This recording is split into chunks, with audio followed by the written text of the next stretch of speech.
school and college seasons. But we'll talk with Wes about how things went. Cale was not a participant, but an observer last week at all the 7-on-7 camps. So he'll have a little bit more intel on what he saw the other day. They had their final day on Friday. We were away on Friday, at least in terms of on air, but had a blast, and nice to meet several of you out at British Bulldog for the USA's win over Australia. Place was packed. We had a great time, Elijah and me, doing some Facebook Live and some Instagrams and things like that. It was a whole lot of fun, and America won. So that always makes it better, man. That's good. That's good. It's always nice. makes it It's better. nice when you win, and for the first time, the United States wins its group with a game to spare in group play. They will play again on Thursday, but the game is, look, it matters because it's still a game in the World Cup, and you want to get guys a chance to play. You've got guys on yellow cards that could be suspended for a second yellow card during group stage play, so they'll probably not be part of it. Don't know if Christian Pulisic will be part of it or not. We don't yet know who the United States will play once knockout play begins. I think the highest possible chance is Bosnia, but we'll see. There's still a lot of things to happen between now and then. Wyndham Clark wins the U.S. Open. We'll come back around to that for a whole bunch of different storylines. And big breaking news across college sports today as Dusty May leaves the University of Michigan after winning the National Basketball Championship back in April, and he will become the new head coach of the Dallas Mavericks. Didn't know that was going to be a thing. Didn't see that one coming. I guess sometimes you don't in these situations. The Mavs fired Jason Kidd back in May, I believe, and have been looking for a while. Looked at a few top assistants in the NBA who took other jobs and ultimately settled in on Dusty, who was – I think if Dusty May had wanted to be the coach up in Chapel Hill, the job was his, and he didn't. Now, the interesting thing is Michigan said back in April that Dusty had agreed to a new contract, and I imagine that's accurate. He had agreed when you go, sit down at the restaurant or across the table from, the AD, yeah, that sounds good. But word today is that it was never signed. And again, if you don't sign it, it doesn't mean anything. It doesn't mean anything. You can say, oh, yeah, that sounds great. So but if your signature or your John Hancock is not on that piece of paper, it doesn't mean anything. I got a hunch that, if you go back to April and you think about this now 2 months later, give or take, a little more than that, look, these guys have high-powered, well-connected agents. And it may well be that somebody around the time of Michigan saying, yeah, we've agreed to terms, that somebody went to the agent and was like, hey, just hold on. Just hold on. Before you sign anything, you can wait till the start of the school year to sign something. Your boy's going to get paid regardless. Michigan fans. Just hold off. Michigan fans have had 2 national title winning coaches in the last 5 years. They both. They both are not there at the school. Well, anymore. Harbaugh had to leave. He had to leave. I mean, he didn't get run out of town. They didn't want him to leave. No, they didn't. But he had to leave. Yeah, he did. I'm just really, saying that both national championship coaches that they had. I get it. And he delivered on his promise. He as a Michigan alum, he wanted to get them back to the top of the mountain, and he did. And he was, and I believe he can. And in May, I'm a Bronco fan, so I don't really want him to because he plays in my division. But I believe that Jim Harbaugh is certainly good enough to get the Chargers to the Super Bowl. He took the Niners to the Super Bowl. And, he wants that, and I don't blame him. Look, he lost to his brother in a Super Bowl. I mean, how much, does that sting? Even if you love your brother, yeah. How much does that sting? You want your own. So. Isn't John the older brother, too? Yeah. So it's almost kind of like, oh, wow, big brother beats me again. But on the coming back around to the Dusty May situation, there is a very big local connection. If you haven't seen this yet, even if you haven't heard of either story, the Dusty May departure. But the word now out of Ann Arbor is that former Gamecock point guard Mike Boynton is going to be the new head coach at Michigan. Now, there's differing reports on exactly what his role will be. I have seen some describe it as interim. Others are saying he will become the full head coach without any kind of interim tag. For those who don't recall, and I imagine most of you do, Mike was on staff with Frank Martin. Then he left to go when Brad Underwood went to Stephen F. Austin. He stayed with Brad at Austin and then followed Brad to Oklahoma State. Brad, remember, didn't have a great relationship with the OSU AD, and the very next year went to Illinois, where he's been ever since. And Mike Boynton was elevated into the top chair in Stillwater and took the Cowboys to one NCAA, a couple of NITs, had Cade Cunningham, who was a terrific player.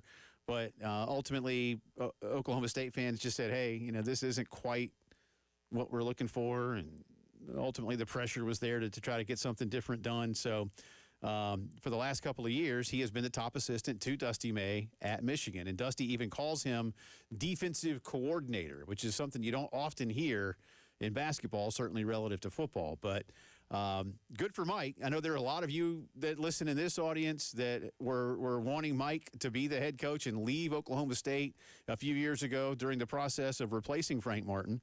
And I certainly get that. I think at the time, Mike was still the head coach at Oklahoma State and probably wasn't prepared to leave. Maybe even some in this past offseason, like if there's going to be a change. And I guess there was at least, talk of potential change for Carolina men's basketball, but that didn't happen either. And now Mike has a fantastic opportunity to not just take over a big-time program, but to take over a program that just won a national title. No pressure, dude. No pressure at all. And as soon as that becomes official, Mike Boynton, that is, a 15-day transfer portal window will open for Michigan basketball players. So, job one will be to try to hold on to those kids that Michigan did retain under Dusty May as they try to, look, they'd love to repeat. That's hard to do. But that's job one. That's job two. That's job three. Job 10. You're having to send the house on all the guys. Yeah, I mean, you got 2 weeks to try to hold on to it. And if I'm some of these guys, listen, here's the thing. This happens on June the 22nd. I mean, we just saw, for instance, South Carolina, and I'm not saying any of those guys from Michigan would come to the Gamecocks. My point, though, is simply this. We've seen here that Carolina, just made the final announcements for its basketball signees for the coming season. They transfer guys from Europe and South America and things like that. And so the roster's finalized. Well, that's likely true across the country. I mean, the deadline to enter or, enter the draft or not has come and gone. So the vast majority of college basketball rosters are going to be put together. Now, the thing is, there are spots available that coaches may hold open for a variety of reasons, including the fact that they just don't want to spread the NIL budgets too thin. And so in a situation like this, and I won't even try to name names, and I will not pretend to know which guys from may be interested in moving on. But you have a special circumstance there, and you may go to the boosters and say, hey, we could get a national champion on our team. We might need to think about making that happen. But again, as soon as the word comes down officially from Michigan that Mike Boynton is in the head chair, a 15-day portal window will open for Michigan basketball players. So we'll keep an eye on that. But happy for Mike. Great guy. Great opportunity. Great guy. I love Mike Boynton. Was a fun player under Dave, and I think everybody knew he was headed towards being a coach. You could always see that in him. And he got right into coaching, after his career. And so this will be his first head coaching job, right? Second. No. Second. He was at Oklahoma State for 6-7 years. I'll double check. It was a while. But again, only the one NCAA tournament and 2 NITs. So not enough success for what Oklahoma State puts into basketball or what they expect. But, I think, too, and I know he loves Brad. Brad didn't leave him in the lurch, per se, but that's a tough ask. That's a big ask when one thing is on the agenda and then suddenly, the head coach leaves after a year. And Mike, again, Mike was always headed in that direction. I would imagine one of the first things Brad asked him was, "You want to come with me?" And Mike was like, "Well, I think I might just stay here if they'll let me, and I'll try to, and good for him." Well, what one of the sayings is at Michigan, right? Those who stay will be champions. Well, We'll see. Well, so I mean, again, happy for former Gamecock Mike Boynton. We'll see how that goes, and we'll have further details on that in just a little bit. College World Series goes to a Game 3 tonight. Oklahoma wins Game 1 in a blowout on Saturday afternoon. Actually, they had to move that one up because of weather. North Carolina wins yesterday. I say blowout, 9-3. That's kind of blowoutish in baseball. 6-2 win for North Carolina yesterday. I did not realize this. Maybe I saw a stat that was similar before they got to Omaha. But Caden Glauber, their closer, when he pitches, North Carolina this season is 29-0. So he's pitched. I'm gonna go out on a limb here, like around 29 times. But he might have pitched more than that. They hadn't gotten a decision from him. But 29-0 on days he pitches. That's strong. That's hard to beat. And I imagine that they will have him ready to go tonight. So we shall see how that one works out. But it's a winner-take-all Game 3 in Omaha. Again, we got a lot of Carolina news to get to. We'll do some of that. Again, Wes Mitchell will join us coming up top of the 4 o'clock hour with a little bit more on recruiting. We'll get into the Wyndham Clark situation and continue to follow. Also got a poll question for you today. And I want to throw that out there before we do anything else. I'll give you some results a little bit later on. But as most of you have heard, there's a bill that has advanced to the full U.S. Senate for a vote here soon. It'll probably get tweaked a little bit more. But its nickname is the Protect College Sports Act. And my question to you is this. If the PCSA bill gains traction, should the Southeastern Conference and Big Ten ramp up talk of a super league before the bill is potentially passed? One of the big things in this bill is language that would prevent a super league, and it even goes so far as to detail the amount of revenue that conferences generate. And it started with conferences that generate $1 billion or more, which is only 2. They lowered that threshold last week in the final committee meeting to $700 million, and that would then encompass the other 2 Power 4 conferences. So, look, this is a lot of this bill, is being orchestrated by people who, and I get it. I'm not here to talk right or wrong. This is the opinions and feelings, but this is being orchestrated, a lot of this, by people that don't want to be left behind in the next round of realignment. And unfortunately, that is going to happen to some because the vast amounts of money that are coming in are primarily because of television. And television wants a certain level of product on a regular basis. And that's what they're paying for. And the SEC and the Big Ten schools dominate the landscape of most viewed college football games. I mean, it's really not even close. As an example, I used this the other day. The ACC is in 3rd place in terms of appearances on the top 100 list just from last season. If you doubled the amount of games that an ACC team appeared in on the top 100 list, you still wouldn't hit the Big Ten in 2nd place if you doubled it. I remember hearing you go over that top 100, and when I heard the amount of combined Big Ten and SEC, yeah, it's insane. Yeah, so they combined for nearly 150 appearances, the 2 of them. Anyway, we got a lot to do, but anyway, yes, it's inevitable. No, let things play out. Maybe who else joins? Those are your poll options. We'll go over some results for you in just a little bit. Lots to get to. Jay and Kale on a Monday is the postgame show.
Welcome back in. 20 minutes after 3 o'clock on this Monday. Jay Phillips, Cale Wilson with you. Terry is out today. Back with us on tomorrow's program. West Mitchell coming up, top of the 4. Gamecock football recruiting. Game 1 of the day in the books at the World Cup over at Jerry World, or as they have to call it in FIFA land, Dallas Stadium. Argentina has beaten Austria 2-0. Got to avoid that copyright. Yeah, well, if you're not a FIFA sponsor, you can't use the sponsored name. And American Stadium, or America's not, that's not exclusive to America. There's a lot of stadiums in Europe these days that have corporate sponsorships. But anyway, Argentina has beaten Austria 2-0, 2-0, as it were. And Lionel Messi scored both goals. He has now scored 5 goals. All of Argentina's goals have been scored by Leo Messi. And there's still people that try to debate. Not really. That one of my friends tries to convince all of us that Ronaldo is the best player of all time, and I don't believe it. I'm not even the biggest soccer fan, but I know that Messi is and forever will be. Well, maybe not forever. But Look, look. This is one of those things like basketball. Like LeBron and Michael Jordan. Or depending on your age, some people will say Bill Russell or Wilt Chamberlain, and I appreciate all those things. It's era by era. Pele may have that mystique. Maradona has his mystique. And now Messi has his. What makes Messi, look, Messi, Messi and Ronaldo have multiple Champions Leagues and multiple Spanish league titles. Ronaldo had a good run at Manchester United before he went to Real Madrid. Messi is now, he's won MLS. But Messi has played for the World Cup title twice. They're 1-1. They lost in 2014 to Germany. They won last time. That alone almost silences the debate. And it's not Ronaldo's fault, per se. No, Portugal's good, but watching Ronaldo the other day, look, he's 41. He looks like he's in phenomenal shape, but he's been playing in the Saudi League. It's not nearly as intense, even as intense as MLS. And how old is Messi? 38. Oh, so he's younger. Yeah. I had thought that. I did not know that Ronaldo was in his 40s. I think he's 41. I had thought that Ronaldo was in his mid to early 30s, and I thought. Oh no, he was in his early 30s, man. He wouldn't be playing in Saudi Arabia. 30s. He'd still be playing in Europe, and he'd still be, winning Champions Leagues. Now he's I think he's 41. Messi's 38. But yeah, Messi, it's Messi. It's Messi. Oh, so you can just tell your buddy. Look, Cristiano Ronaldo's he's fantastic. He's amazing. Yeah. I'm not sitting here going, he sucks. Well, that's exactly the. I'm not doing that to anybody. Because when I'm in debates with my friends about Michael Jordan or LeBron, I think MJ is the greatest basketball player of all time. That doesn't mean I think LeBron sucks. I think LeBron's amazing. Yeah. That just means I think Michael Jordan is just the greatest player of all time. That's how I. That's exactly the same way with Ronaldo and Messi. Yeah, Messi's. I'm taking, but 100 times out of 100, I'm taking Messi because he's a far more complete player too. I mean, look at his assist numbers. The way he can command defenders and get rid of the ball. Just things about his game that are just superior. Yeah, but Ronaldo has the look, man. Messi's 5'7". Ronaldo is that athlete. He's like 6'2", 6'3". Yeah, I was about to ask how tall he was. I think he's like that. He's which is why I've always said if you give me a bunch of dudes that look like Chipper Jones and Ken Griffey and play, or whomever, like that for the United States, like we'll win a lot of World Cups as Americans. But if you gave me a team full of Lionel Messis, we're going to win a lot of World Cups too. So, just saying. Speaking of Chipper Jones and Ken Griffey, some baseball news from our buddy Jamie Bradford, who was just on with Bill Gunner. But Jamie had a piece out today about some visitors to Kevin Schnall's ball club, including a get they really want. Hadn't done it yet, but tomorrow, J.D. Stein, the Wake Forest transfer shortstop, will be visiting campus. He was a freshman last year for the Deacs, 266, 5 homers, 41 driven in, but he hit more than 300, over 300 in conference games. And obviously the ACC is a loaded baseball conference. Had 13 steals last year as well. Now, here's the one thing that would worry me a little bit, and Jamie put this in there to make sure we know. He only fielded at a 934 rate last year, committed 12 errors. And so for your shortstop, you're going to have to cut that down. You need a shortstop. In college, you can live with, everybody makes mistakes. But 934, that has to be improved upon. I mean, you want 965, 970 plus for sure. He's played in the Cape Cod League this year. So we'll see how that visit goes. But he will be in Columbia tomorrow. Also, and Jamie did point out that they really want him. So, and you can continue to develop your defensive skills. So I wouldn't worry too much about that. And he's got a nice bat. Andrew Costello was Wake Forest's catcher last season. Now, he's already committed to the Gamecocks. Jamie says they are also looking at his brother Luke, but Luke is not in the portal. The portal does not close until the end of the month. The baseball portal stays open for the entire month of June. So June 1 to June 30. And again, you just got to be in it. You don't have to choose a team by the end of the month, a new school by the end of the month. You just have to be in the portal by the end of the month. So might both Costello brothers be in the portal? We shall see. And a big one for Gamecock fans is Will Craddock. He has met with the staff here. And this is, of course, the returning Gamecock from last season who had really, as so many people told us, John Whittle among them. If you could, John didn't say if you could pick one, but he really did put Craddock at the top of the list of position players.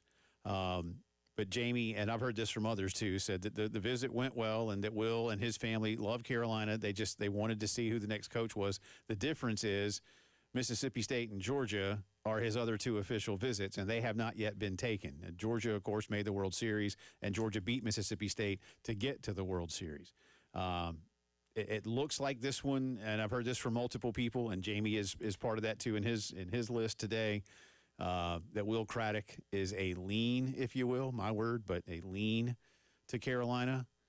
But State and Georgia offer a lot. Carolina offers a lot. I think this could be an interesting battle for a kid that's still got a couple of years left before he can turn pro. So we'll see. You'd love to have some of that continuity. No question. But that's tough competition in the two schools that played for, in a super regional for the right to get to Omaha. And of course, Georgia won the regular season and tournament championships in the SEC last season. One other note that Jamie puts in here, and we were going to talk about this regardless. So I'm glad this is being brought up, is the culture change. And that clearly, just really slipped by the last couple of years. And I think we even heard it in Monty Lee's visits with us on Mondays, in Monty's post-game pressers on a regular basis or weekly pressers that, without trying to just throw Pulmonary under the bus or even Terry Rooney, who was still on staff with Monty, that they're, look, we it was bad, right? The culture was bad. It's that's not hard. And that is something that Kevin Schnall fully understands. And, those were conversations that he had with Jeremiah.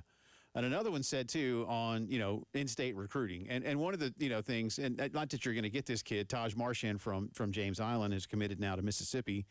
But that was one that Terry Rooney passed over as recruiting coordinator. This is a kid, from everything I've been told, wanted to go to South Carolina, or at least wanted to commit to South Carolina.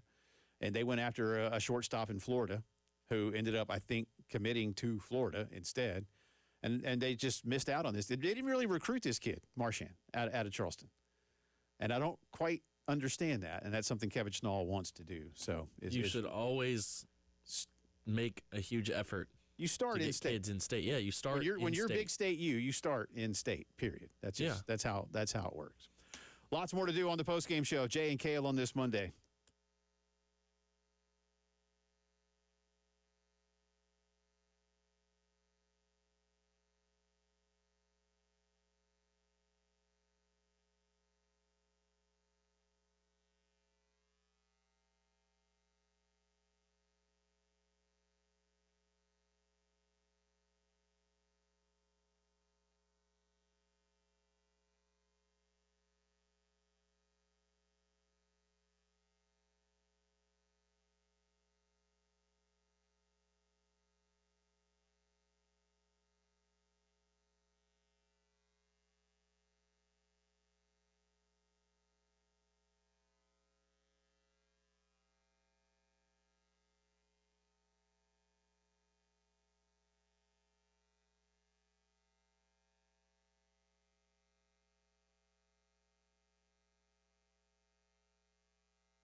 25 minutes in front of 4 o'clock on this Monday. Welcome back in. Jay and Kale with you. Terry is away this afternoon.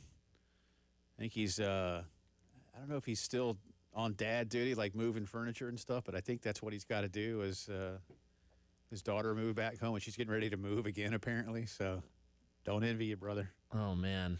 But hope all of you dads had a nice Father's Day. I did. We got up, and my family took me. I'll go ahead, free plug. My family took me to Cracker Barrel. I had pancakes and bacon and eggs and a biscuit, some coffee. I think I've only been to Cracker Barrel once in the last, 3 or 4 years. Why? Just because I don't think there's one near me. Where's the nearest one here? Well, there's 5 in town. I mean, I don't know what section of town. I don't want you to give people your address.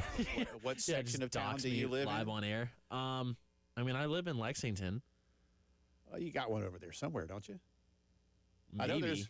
I don't know if I don't know. You probably don't have one in Lexington because they like to be near the interstate. I guess the one closest to you might be because the Bush River Road over there. There's one over there. The last one I remember going to was in Orangeburg.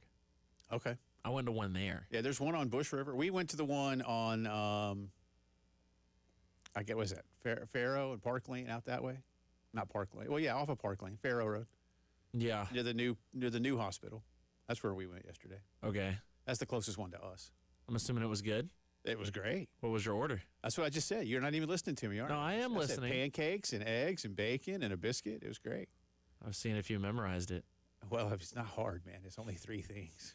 Well, 4 if you count the biscuit. See? You got to mix you know it up what? right there. 5. You know what we got? See? This is why I did it. Something new they have. Like their hash brown casserole is delicious. And now they have hash brown casserole tots. I'd never get a breakfast appetizer. That sounds interesting. No, it was a. What do you turned your nose up? What I mean, what are you afraid of? See, do you like tater tots? Yeah. Do you like hash brown casserole? I don't think I've ever had hash brown casserole.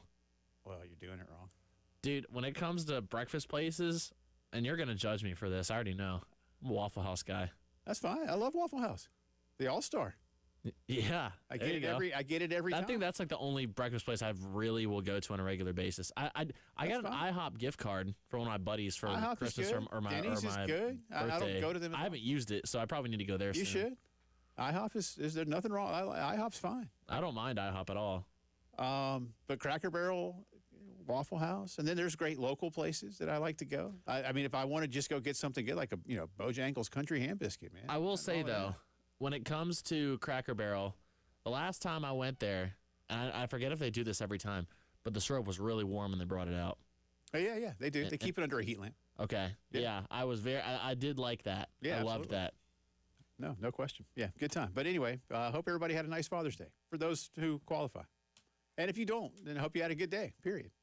Wyndham Clark had a good day yesterday, winning the U.S. Open. I watched most of the back 9. I had the World Cup on, and I did a little bit of yard work in between because it's still, a day where you got to go do stuff.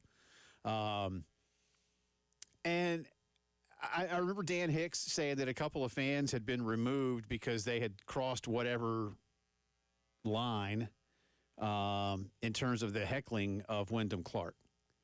And I was like, good. That I got no problem with that.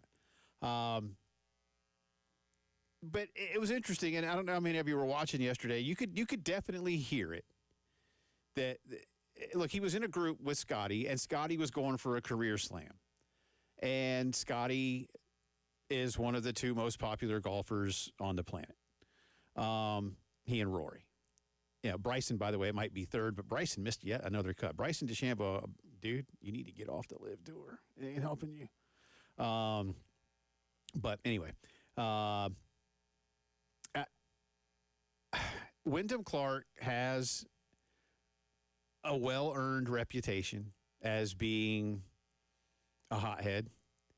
I mean, 2 instances in majors alone last year. There are other instances. Without going into great detail, because I pay attention to golf, there are a lot of players that there's a lot of guys that like him. I don't think he's looked at, say, as like Patrick Reed. But But there's a lot of guys that don't like Wyndham Clark. And that's, look, to each their own. But yesterday, it did seem like, man, you kind of feel bad for this guy because you could tell they were cheering. Look, this is a hard enough golf course. And again, any of you that were watching over the weekend, there's a couple of places where if you don't hit within a certain window, if you will, on a green, then it's going to roll off and go down towards the galleries or into some tough areas. And that happened yesterday on a couple of holes for Wyndham and Scotty at the same time. And people were cheering when Wyndham's ball would roll off the green. People were cheering when he would drive into that deep rough or he would hit an approach shot into a bunker. And, if you recall last year at the U.S. Open at Oakmont, he had a bad round and damaged a couple of lockers, very old lockers in a very old historic locker room at a very old historic club. And that was foolish and petulant. He's apologized and he paid to get things restored. He threw a club at the PGA Championship in Charlotte last year. It nearly hit a volunteer. Luckily, it didn't, but it wasn't because he just was throwing it in a way to make sure it didn't hit a volunteer. He got lucky. And there's been other instances of him, doing some things that golfers just don't like. And I guess fans pick up on that. And so they really gave him a hard time yesterday. But he held on. He really did. Sam Burns made a nice push late to get to within a shot. Tom Kim from Korea got to within a couple. Scotty was playing okay for a bit until he wasn't yesterday. And Wyndham Clark gets his second U.S. Open in 3 years. So congratulations to him. And, he says, hey, those things aren't me. Well, when you have multiple ones, that's your reputation. And when people don't see that, and the thing is, Wyndham, look, I think this is only his fourth or fifth win overall, and two of them are U.S. Opens. So people just otherwise are like, you're that hot-headed guy who never wins. Again, fair or unfair, that's just part of the reputation. But it was a little rough to see how he was being treated. I feel like the only thing that would have been more rough for you to watch is if Patrick Reed won it. Yeah, I would not have liked that. I don't. Yeah, but anyway, good luck. But look, if you go win the U.S. Open, you've earned it, and you respect it, even if you don't like the guy. But we'll see if this changes things for Wyndham Clark, who says he promises he is working hard to restore his reputation. But it got a little uncomfortable yesterday. I think that's a fair way to put it. All right, real quick here. If the Protect College Sports Act gains traction in the U.S. Senate and on to the House, should the SEC and Big Ten ramp up talk of a Super League before the bill is potentially passed? That's today's poll question. Yes, it's inevitable. No, let things play out. Or C, maybe who else joins? I'm going to give you the results for now. I'm going to let this run through tomorrow because I want Terry to be a part of this too. And Cale, I want your take on the other side. And we'll give you a couple of things. Since Terry's not here, we'll still find a way to open the vault. But early results on this. We threw it out before the show today, but early results on whether you think the SEC and Big Ten ought to think hard about getting out in front of people telling them what they can and can't do. You're listening to the postgame show.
11 minutes in front of 4 o'clock here on this Monday afternoon. Jay Phillips, K.O. Wilson with you. Terry is away today. Our good friend Wes Mitchell will join us, talk a little Gamecock football recruiting coming up top of the 4. It was a big weekend over the last few days with Shane Beamer and company hosting some big-time visitors. How did it go?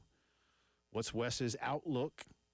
And like a lot of recruiting analysts, including Wes's cohort, Chris Clark, does he feel the same that, hey, a lot of this may just simply depend on how Carolina is playing?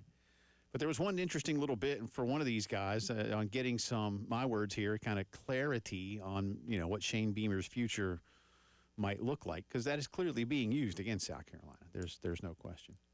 We'll come back around to this topic, but I want to go ahead and at least give some early updates. Again, if the Protect College Sports Act, a poll question today, if the Protect College Sports Act gains traction in D.C., should the SEC and Big Ten ramp up talk of a super league before the bill is potentially passed? This bill would prohibit a formation of a super league. And while the SEC and Big Ten have said the right things, if you begin to encroach too much on their territory to the point of telling them what to do, as Terry and I were saying, this is like the government coming into your neighborhood and saying, you can't leave your home, you can't sell your home, and you can't move. Well, wait a minute, this is America, right? This is America. So maybe not quite completely analogous, but nevertheless. The three choices I give you for the poll question: yes, it's inevitable. No, let things play out. Maybe. Who else joins? Right now, no, let things play out is at 46.4%. Yes, it's inevitable, 39.3%. And bringing up the rear right now is maybe. Who else joins? That's at 14.3%. So a healthy third place, even if it's distant from the other two. So not quite half, Cale Wilson. Not quite. Say, nah, let it play out. Let's see what happens. I'm not going to say anything yet in terms of where I would lean on this, but we will talk about it a little bit later. I was actually going to ask where you would lean on it, but then you said you're not going to say it. Well, not quite yet. No, I want to make us. I don't want to taint the jury pool here. So make us wait a little bit. Yeah, but if you want to say how you lean, you can certainly do that. I would probably wait to see who else joins. Okay, so you're a maybe. Yes. Okay, and it may the answer could be no one. There's these whispers that, North Carolina, Virginia, Florida State, Miami, potentially Clemson. Again, I don't really see Clemson and Florida State as candidates for the Big Ten. I don't either. I see North Carolina and Virginia as massive candidates for both conferences. I think they would. I mean, North Carolina would definitely. North Carolina is the prize. They would be. North Carolina is the prize. There's no question. If North Carolina was going to join one of the two, I mean, the SEC would definitely be more fitting. You say that, and I don't disagree with you per se, but the Big Ten would say the same thing. Geographically wise. Yeah, but they'd like new. Both But let's be honest, no one cares about geography anymore. Not as much, but I think it matters to some degree. And North Carolina also, for the Big Ten, fits their academic profile. I mean, maybe so, but I don't know. Well, I don't think geography matters anymore because geography doesn't matter as much. But they're not just going to take any old school. They're going to, the Big Ten especially is going to still look at that academic profile. Even if people think, oh, academics, they're going to that's going to matter heavily to the Big Ten. Which is why I said the other day, with all due respect to Texas Tech, you ain't ever getting to the Big Ten, so don't even try. Anyway, all right, we got to open the vault here. We'll come back around to this. So if people have agreements or disagreements, let me know. I'm going to go from most recent to a little clip that we have here. On this date, 1994, Akeem and the Rockets won the NBA Finals, beating the Knicks 4-3. On this date, 1987, the great Tom Seaver retired from his career. On this date, 1982, Pete Rose moved into second place all time behind Ty Cobb, who he would ultimately pass. Do y'all know who's in third place right now or still for the most hits in Major League Baseball behind Pete Rose and Ty Cobb? Henry Aaron. Hank, man. And on this date in 1981, this happened.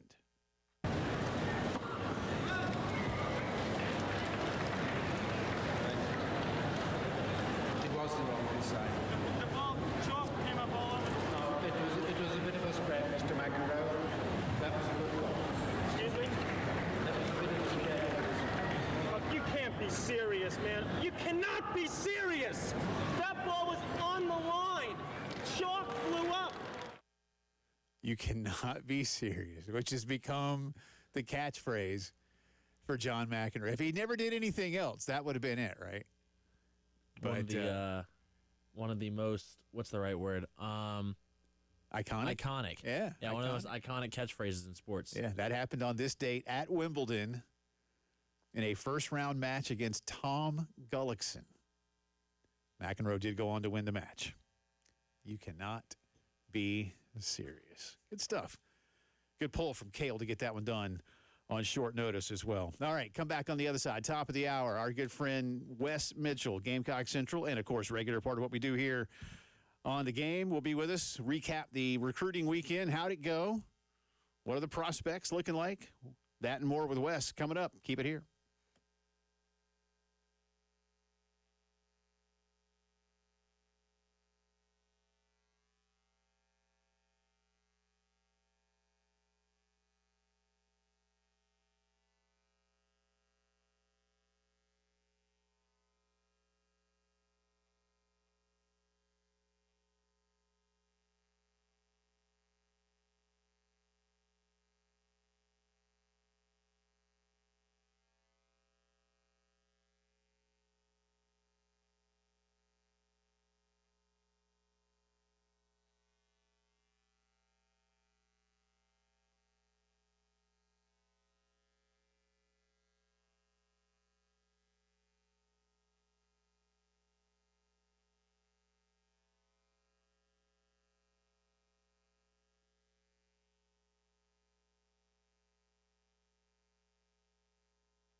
4 o'clock on this Monday afternoon.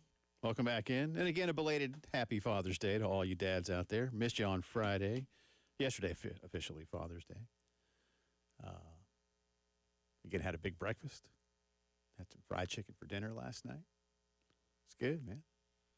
It's good. What'd you do for Father's Day? I know you're not a father, so did you? I went to urgent care. That sounds terrible. It was not fun. It was not fun. Okay, well, you know what? You okay? Yeah, I'm good. Okay. Just making sure. I mean, you asked. I did. Wes Mitchell joins us now. Let's see how his Father's Day was, especially for you, man. How are you? How was it? I did not go to urgent care. That's so good. That's solid. That's a plus. Big time. Big time. More than I can say for some on the line right now. It seems that way. This is the first I'm hearing of Kale's trip to urgent care on Father's Day. So you seem fine otherwise. So that's good. That's good. Wes, let's jump right into this because there's a lot to get to. Before we do anything else, was this the single biggest weekend in terms of level of recruit that Carolina had in this last month? Yeah, I mean, all 3 or 4 of the weekends had some guys that were certainly high-profile targets for South Carolina. But I think just in terms of the quality, all 5 guys were 4-star higher prospects. All 5 guys are players South Carolina really, really wants in their class. And, the fact that you've got a 4-star receiver you're trying to flip, the fact that you've got your just long-term, you've wanted this guy in Joshua Dobson for the last 2 or 3 years. He's a 5-star player. Some people would say he's the number 1 cornerback in the country. Yeah, I think this was obviously a matter of kind of finishing things off where you were happy to have those guys in. Nate Carson from right down the road in Irmo. You were happy to have those guys in for the final weekend, both for South Carolina in June and for really all 5 of those guys, the final official visits that they will take before making their final decisions. All right, so tell us how it went, because none of these guys, unless I'm mistaken, right, none of these guys committed to South Carolina over the weekend. Were any commitments, I mean, you can always hope for them as a staff, but were any really expected? No, I wouldn't say so, because most of them kind of either entered the weekend with a visit date in mind, or a commit date in mind, or either they have a commit date now on the table. So most of the time, yes, there are situations where a prospect will go ahead and commit while he's on campus. But for these 5 guys, well, really 4 of them, one of them is, of course, already committed to Kentucky, but is a flip target for Carolina. But for 4 of the 5 guys, you've gone through the process, man. You've taken all your visits. You really probably have done so with the mindset of, I'm going to take all my visits. I'm going to sit down with my family. I'm going to make a decision, and I'm going to set a date and announcement, and that's really where things stand with all these guys. Like, look at Dobson. He's going to announce on July 1st. You look at Nate Carson. He's going to announce on July 3rd. You look at Davion Jones. He's going to announce on July 26th. And then MJ Evans told us, he doesn't have a date, but it literally could be this week if he feels like he's ready to do it. So most of these guys have gone into it saying, I'm going to complete the process. I'm going to be just kind of diligent about checking out all the schools, and then I'll sit down, make some pro and con lists and go from there. All right, let's go back to Dobson, because that's, again, one of the big ones. And Chris Clark wrote on the website about getting some clarity on Coach Beamer's stability, and that Joshua Dobson and his family now feel better about that. What more detail can you provide us on exactly what that particular conversation might have been like?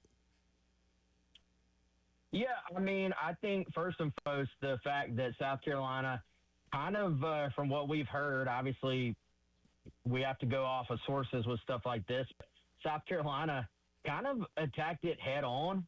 I think you can take really 2 ways doing that. You can say, hey, we're not going to talk about that. That's just social media chatter. That's just stuff you see online. Or you can say, hey, we're just going to say, hey, we see what's out there too. and South Carolina really attacked it head on. I think the fact that, one, Jeremiah Donati was once again involved, so the Dobsons were able to kind of hear directly from Jeremiah Donati the plans for the program moving forward and some of his big picture plans and, how much he does like Shane Beamer, stuff like that too. And then just, hey, we feel good about this team this year. This team kind of overachieving what a lot of people would maybe project them to do based on what happened last season. So, I think the Dobson family really liked what they heard on that. I think they liked the fact that South Carolina was upfront about it and just really kind of didn't, they didn't play dumb. Like they said, we know that's out there, but, to a certain degree, every school has to deal with it. Like every school is one bad season away from people starting to say you're on a hot seat. So I think for people like Dobson, it's just about putting out, if you're South Carolina, like, hey, we can check every single other box. If the one reason why you wouldn't pick South Carolina is because of a graphic on social media, then don't let that be the reason, basically. All right, from Dobson, who's playing up near Charlotte and Cornelius, and he's from South Carolina, if I'm not mistaken, and moved up there to play this year, to Davian Jones, another defensive back, also in the Charlotte area. How much does proximity – I mean, obviously it plays a lot, and Carolina's always done a nice job, as have other schools up in Charlotte, but does that need to play more into this right now from your estimation, just that you can see, especially to mom and dad, hey, you're only an hour and a half away? Yeah, I mean, I do think it helps some prospects more than others. I would say with those two guys, I wouldn't say it's been mentioned much. Like, they're such highly recruited players that a lot of these guys too, man, they look at this thing a little bit more professionally than you once did. Like, hey, if you're on an NFL team, you're not going to get to pick what part of the country you're in. So, at least in terms of specifically mentioning location, neither Dobson nor Davion have mentioned that to us. I think you want every little bit that helps, right? And if you're looking at Dobson, the fact that Texas A&M and Michigan is, you're hopping on a flight, then you're making a drive, then you're, that's not an easy trip for your family, even, with a pretty good Charlotte airport right there. Mm-hmm. If you're going to Columbia, South Carolina, you're hopping on 77 and, you're in a car for an hour and a half at worst. So I do think if there's, that's more to me, Jay, maybe a tiebreaker. Like, hey, if everything else is equal, this is right down the road. And, certainly like Nate Carson from Irmo, that was a big part of it with him, was just like, hey, man, if you have everything you're looking for, if South can check every single box, why would you then make yourself have to travel and make your family travel? You can just find those things right here, nearby. Talking to Wes Mitchell of Gamecock Central after a big Carolina recruiting weekend. Again, no commitments, and there's all these names very big and very highly sought after. I want to come back around to Carson in a second. Marquise Evans is somebody y'all talked about a lot that is maybe gaining some traction, is one of the ways to look at it. And that maybe Travian Robertson believes the interior of the defensive line is where his future lies relative to some schools. How much does his position matter, or would he, is versatility something, or is he more locked in on being one place over another when it comes to where he lines up? Yeah, I think that when you look at that, at least his answer with us, he kind of downplayed it a little bit in terms of being a determining factor. I think some of that, too, is the fact that, if he's going to play on the interior at South Carolina, that would mean he's playing for Travian Robertson, and someone who he really has a long-standing relationship with, dating back to some of his first visits to South Carolina, who maybe longer than that years ago, whereas Deion Barnes, as the edges coach, is still relatively new here at South Carolina. So I think that plays in just because of that relationship with Robertson. He did sort of hint to us that he thinks, even looking ahead, maybe his NFL future is more along the lines of playing inside. And I think when you look at him, there's kind of a blueprint there. Like you look at what South Carolina has done with some guys like a TJ Sanders, like a Tonka Hemingway, who come in, put on some weight, kind of play that three technique pass rush, defensive line role, but then can slide outside to defensive end in certain situations. Like I think that was probably, I would imagine, part of the blueprint that you would present to him. So, yeah, I think they made a move there. We'll see if it's enough. Auburn was kind of the school a lot of people were pointing to coming in as the favorite. And, it's just a matter of, did you do enough if you're South Carolina to get him off of that with, him being an in-state prospect for Auburn. You mentioned flip prospect Evion Lewis, who's committed to Kentucky, a wide receiver. Tell us more about the prospects of that. How firm are these summertime commitments, and what more might Carolina need to do? Yeah, I think they're in good shape there, Jay. Like I actually think if you were going to maybe it's ironic because he's committed elsewhere. If you were going to say, hey, who do you think they got the best shot with out of these five guys? I would maybe say it's Lewis. I think they really just I think they had already caught attention. I think the fact he even took the OV to South Carolina this weekend maybe expresses that a little bit. And, that's somebody they've been on for a long time, man. He was in town with his team a couple of weeks ago for the 7-on-7, spent some time around Furry and those guys then, and they watched him play, and he was very impressive in that setting. And so I think moving forward, that maybe laid the groundwork a little bit for them to get him back for the official visit. And I think Kentucky is pretty nervous right now, and I think they probably should be. And lastly, Nate Carson, who you mentioned, Irmo offensive lineman. You and Chris reporting Clemson, Georgia, Tennessee, Carolina, but maybe Tennessee out of the picture. Colorado is still there. That's a long way off, and then NIL plays a big part. So, and you just kind of mentioned, too, if you can be close to home, that's going to make it a whole lot easier. Well, Clemson and Georgia aren't too far away. Obviously, Carolina to Irmo is only a few minutes. So how much are the Buffaloes involved in this, and what might these other guys do, NIL-wise, to make sure Nate Carson stays closer to home, especially since we're talking the Gamecocks, what Shane and company need to do? Yeah, I think Colorado, man, they get kind of aggressive with some of that stuff. So I think Colorado is in it. I really do. Of those finalists, yeah, it sounds like Tennessee is out, and Clemson is officially in it. I would be a little surprised if Clemson was the pick. I'll put it like that.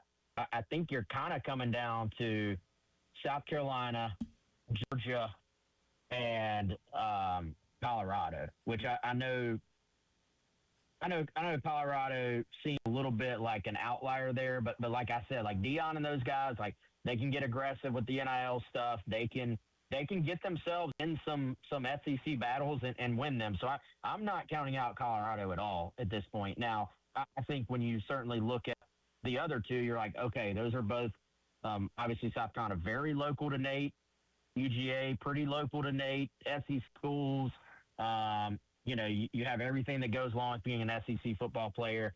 And Georgia does want Nate. Like, I think that's a bit to note as well. Like, this is not a throwaway offer like you see sometimes. Like, Georgia truly wants him. So, if I made a prediction on him right now, I honestly would just be guessing. I think that's one we will be continuing to track leading into that July 3rd decision. But I do think South Carolina's done a really good job there just getting him on campus a bunch and making him feel comfortable. Great stuff as always, sir. We appreciate you. We'll holler at you soon. All right, guys. Y'all have a good one. That's Wes Mitchell, Wes Mitchell GC, to follow along on Twitter. Catch his work at GamecockCentral.com, and, of course, right here on these airwaves on a very regular basis. And he and Chris do their GC Insider podcast pretty much every day as well. All right, we'll come back on the other side. We'll get a little bit of Cale's take on some of the 7-on-7 action that he saw at Shane Beamer camps, and we'll update the poll question for you. You're listening to the postgame show.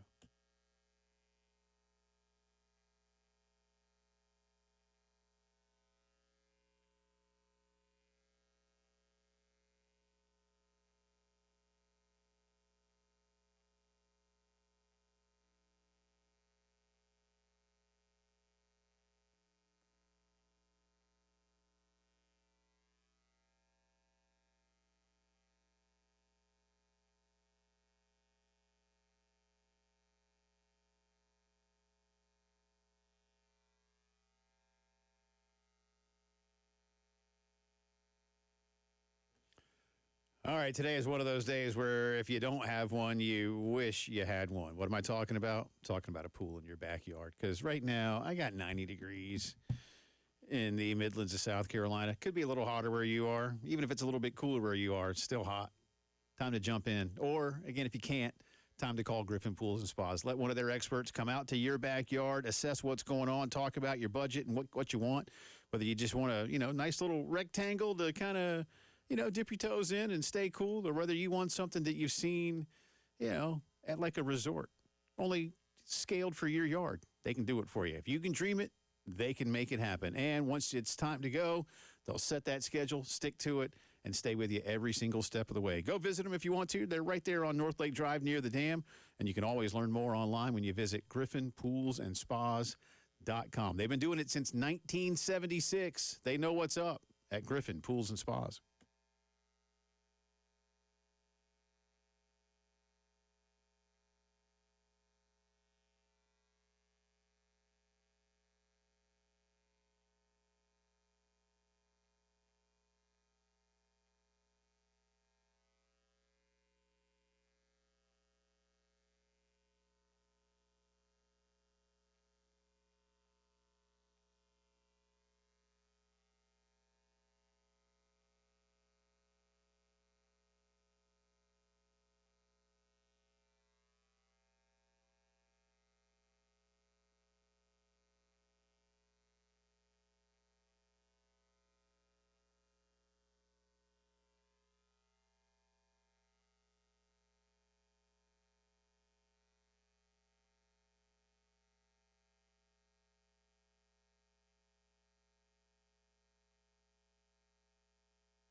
.419 on a Monday afternoon. Welcome back in. Jay Phillips, Cale Wilson with you. Thanks again to Wes Mitchell for joining us, talking a little Gamecock recruiting. We'll get into a little bit more of that now with Cale, who was out at 7-on-7 camps last week, part of what Shane and company were doing as you're always recruiting. I mean, let's face it. 7 out of 10 jobs that that a college coach is doing is recruiting. Yeah. And the other 3 indirectly involve recruiting in some way. So Exactly. All right. So Evian Lewis is one that you said was a guy you saw. He's from Virginia. Yes. Plays at Huguenot High School in Richmond. All right. So you saw him in person. Yes.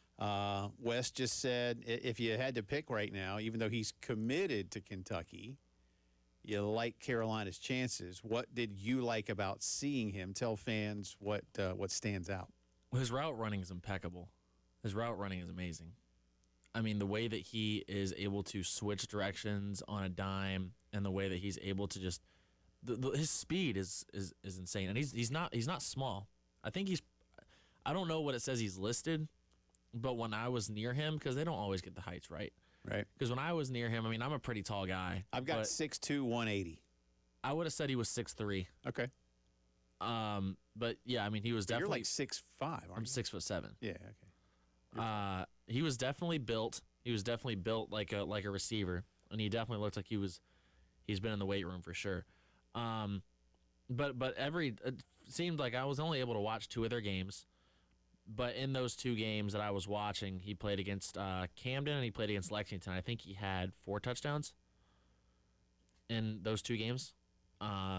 So I mean, he always finds ways to get open, from what I've seen, and that's another really good quality of being a wide receiver of that caliber. Now, he also had a lot of help at quarterback, since the quarterback for the team he was with was committed to Alabama. But he was a really good had really great performance, and I definitely think that he would be somebody that South Carolina would love to get. Yeah, I mean, at this point, again, Wes Mitchell says he feels real good about Carolina's opportunity there. So much of this comes down, and I wish we knew more. We're not going to be able to learn it. But so much of this comes down to how some of these kids feel about Carolina's, you want to say long-term future, but at least of the program. Yeah, their future in it. Yeah. Even in a very fluid, transfer-heavy world these days, that place that you go to first, if it's working, you're gonna stay. And so, to go back to Joshua Dobson, the corner from who's again going to play his senior season up in Cornelius, but I think is from York County originally. Yeah, he was. You talking about Dobson? Yeah, he played it. Yes, he was playing at Catawba Ridge High School. Okay. Before he transferred to Huff in Cornelius, North Carolina. So getting some further clarification on exactly what the future looks like, and then even having Jeremiah Donati involved, to me, speaks volumes. It's not that other ADs wouldn't ever get involved, but I think for the most part, an athletics director is probably going to be. Hey, that's the coach's job. That's not my job. Is not to help recruit. And this isn't like Jeremiah's going, hey, hey Joshua, we love you in a certain formation here for defense. Like, he's not doing that kind of recruiting. But to what Wes was telling us, more of a vision, which also fits in with the long-range plan, or at least the mid-range plan for while these kids are here. And I like what Jamie Bradford said, too, to kind of tie it in, Cale, before I toss it back to you on this, was right now the athletics department is getting, Jamie said a fresh coat of paint. I think it's more than that. I'm not sure if you're completely remodeling the entire house, but I think Carolina athletics might need more than just a coat of paint, when it comes to just modernizing the enterprise, especially the business portion of it. But if you can give these kids and their families the information they need, look, if Shane goes 4-8 again, or some such, if the Gamecocks go 4-8, I don't want to say Shane. Shane doesn't play. Mm-hmm. That's something to remember, by the way. Coaches don't play. But if you go 4-8 again, all right, we might be having a different conversation. But at that point, it's not about what 2 or 3 high school kids in June of 2026 are worried about, right? Mm-hmm. So, I think how they're doing this is the right way to go about it in terms of trying to say to these young men and their families, look, it's new. And Jeremiah's not new anymore. And Shane's not new. There's a plan here. It's just let the plan work. You made a big change with Kendall Briles. So we'll see where these things go. But a kid like Dobson, who's local-ish, could go a long way. Davian Jones, local-ish. Davian, I remember, and I think it was him. or it could have been Dobson, but I'm almost positive it was Davian, where I saw a quote, and he said that he always thought of South Carolina as DBU, which is something important to note there. I mean, because he plays DB, but both of them play DB. But I'm a lot of first-round picks. Almost positive it was Jones that said that. Yeah, a lot of first-round picks. But I mean, just the fact that he said that holds a lot of weight, and it shows that South Carolina has a pretty big factor in his decision, and he's holding them in high regard. Right. So I would definitely say that South Carolina is one of the leading teams in his recruiting right now. What else stood out to you on Friday at 7 on? So we talked to you after Thursday's session, but what else stood out on Friday? Maybe even in terms of some of the kids that have interest in South Carolina. So before I get into that, I mean, the winning team, because there is a championship. Yeah. The winning team was Julius Chambers High School from Charlotte, North Carolina, and a lot of people would probably be like, "Oh, we don't care about that. That's not a South Carolina team."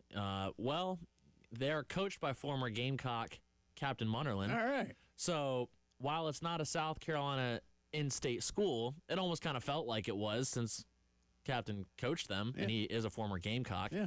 It was also funny. I had the chance to talk to him, and I was because I go to all the coaches beforehand, and I ask if there's any guys on the team that have offers, and it was so funny because one of the coaches was talking to me, and he was saying, "Oh yeah, this one guy he's got offers from Wake Forest and NC State," and Captain comes in, he goes, he goes, he means the good offers, the SEC guys. He's like, "We're talking about big boy football here. Bring those up." So that was funny. I could not help but laugh.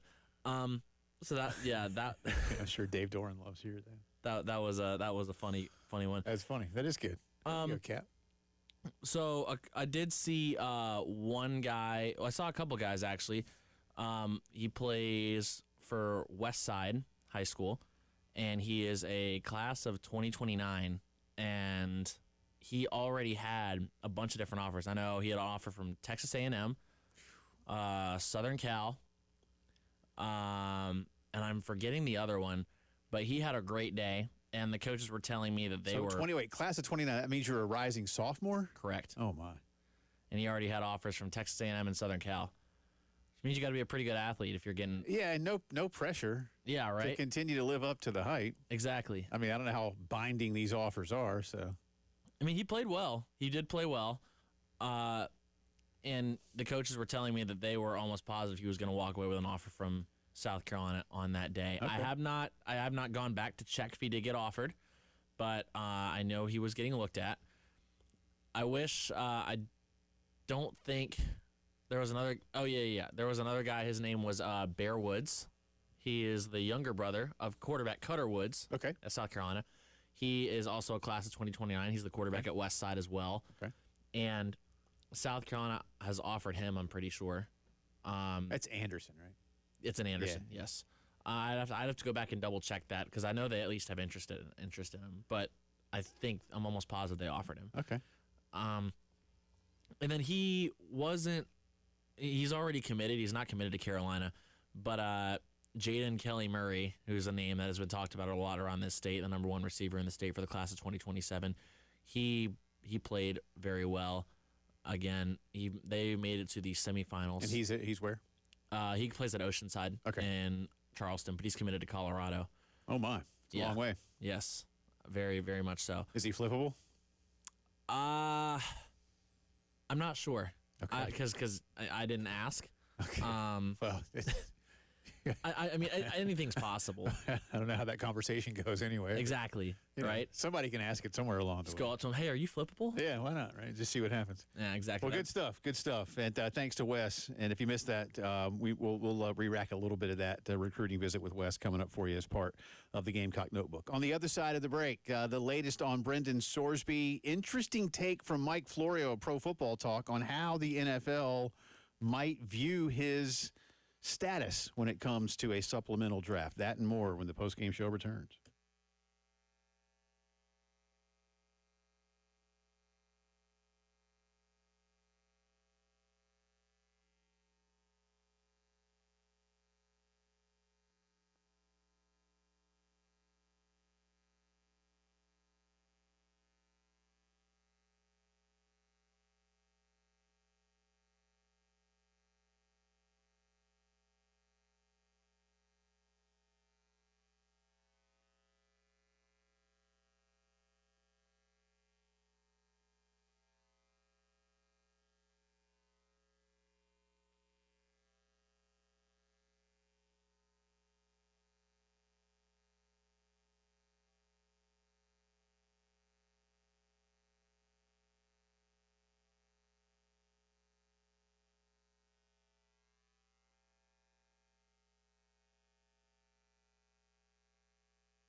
Love telling you about our friends at Integrated Media. Now is a fantastic time for you to get in touch with Integrated if you've been wanting one of those awesome outdoor home theater setups to enjoy fall weather. Yeah, I'm kind of going ahead and trying to cool your mind down. If you want to do it in the summer or the winter or the spring, you can do that too if you want an outdoor system. But a lot of you, in all seriousness, do ask about outdoor systems and what that's like. And I have had many of you ask me about what I have. And listen, I've got an amazing Sunbright television. They've got the new Samsung TVs now that are built to be outside. That's the thing.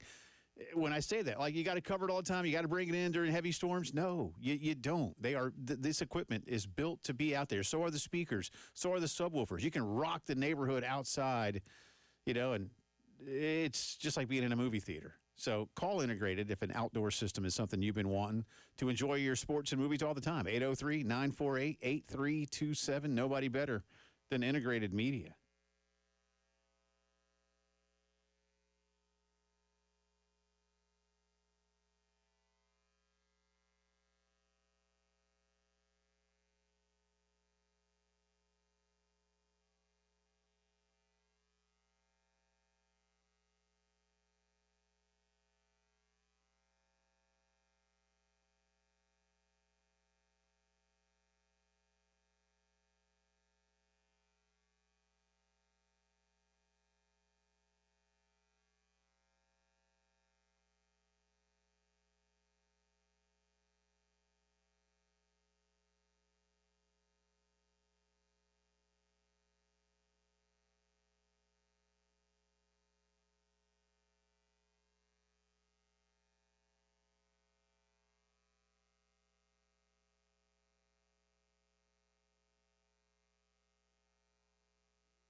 This is Kale Wilson giving you a look at the traffic.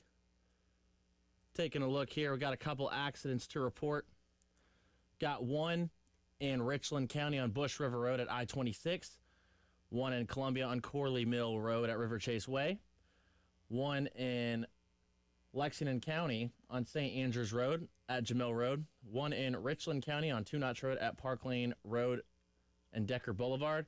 And then one in Richland County on Two Notch Road at Raven Road. And that accident on Corley Mill Road is actually in Lexington County. And then be aware of the long-term road construction in Columbia, Blythewood, Irmo, and Conway.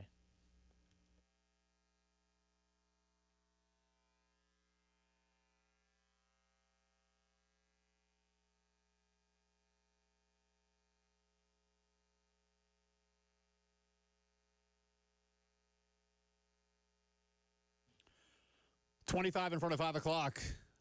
Monday afternoon. Welcome back in. Post-game show rolling on. Jay Phillips, Kale Wilson with you. Terry is out today, back with us on tomorrow's program. We'll get around to a quick update. No official word yet from the NFL, at least at last check, which was a few minutes ago, on whether or not they are going to have a supplemental draft. The belief is they are. but I'll come back around to that in just a second. I got a poll question running today and through the end of tomorrow's show. If the Protect College Sports Act in Washington gains traction, should the Southeastern Conference and Big Ten ramp up talk of a super league before the bill is potentially passed? This bill would preclude the formation of a super league. It basically restricts conferences that make more than $700 million a year from being part of a super league. Now, again, some have said, well, that's like going into a neighborhood and saying you can't sell your house and move somewhere else if you want to. Seems kind of un-American. Others are saying, no, this is, again, to protect college sports and make sure that all schools have a shot. The SEC and the Big Ten have said the right things of late publicly when it comes to a super league. And what I mean by that is, no, hey, we don't want a super league. But, no, they didn't say but. I'll say but. If push comes to shove and too much of the advantage they have gained is just taken from them by law, A, have fun with that in court perhaps, but B, why wouldn't I get out ahead of it? And as I've said, this is, the market will show you that the SEC and Big Ten are easily the most popular when it comes to television, which is paying the vast majority of these schools the money they make these days. Television doesn't want a watered-down product. They want, if anything, they want look even less of some of the smaller schools and smaller conference games that they have. I saw one, I still see people pushing for the playoffs should be the 10 conference champions and two at-large teams. That's not going to happen. That's not going to happen. Disney isn't going to pay for that. And ultimately, when this thing comes back up for bid in 4 years, Fox or Disney or whatever the parent company of Paramount and CBS is going to be called by then, it'll be something different once they finally and fully merge, or it's always something different. Universal or Comcast, whoever owns NBC by then, whatever. Netflix, Prime. They're not paying for that. They want big names. They want popular attractions. Period. End of story. This is not hard. Anyway, and so if you've got a way to say, and look, you could still be the Big Ten and the SEC, and you could still have conference games, but be part of something. If you're going to pool resources where you just pool yours together and everybody is doing okay. And again, am I predicting that? No. Am I advocating for that? No. But am I going to be surprised if that talk begins to grow louder and more serious? No, I'm not. Because these leagues and the schools that comprise them are not just going to see, again, their monetary and athletic advantage simply stripped from them. That's just you don't stand by quietly and allow that to happen. Not in this country. So yes, it's inevitable. Is one poll option? No, let things play out. Or C, maybe who else joins? So we've had a change since we last gave some results. Now we're up to 50% of you, right at 50%. No, let things play out. 35.3%, yes, it's inevitable.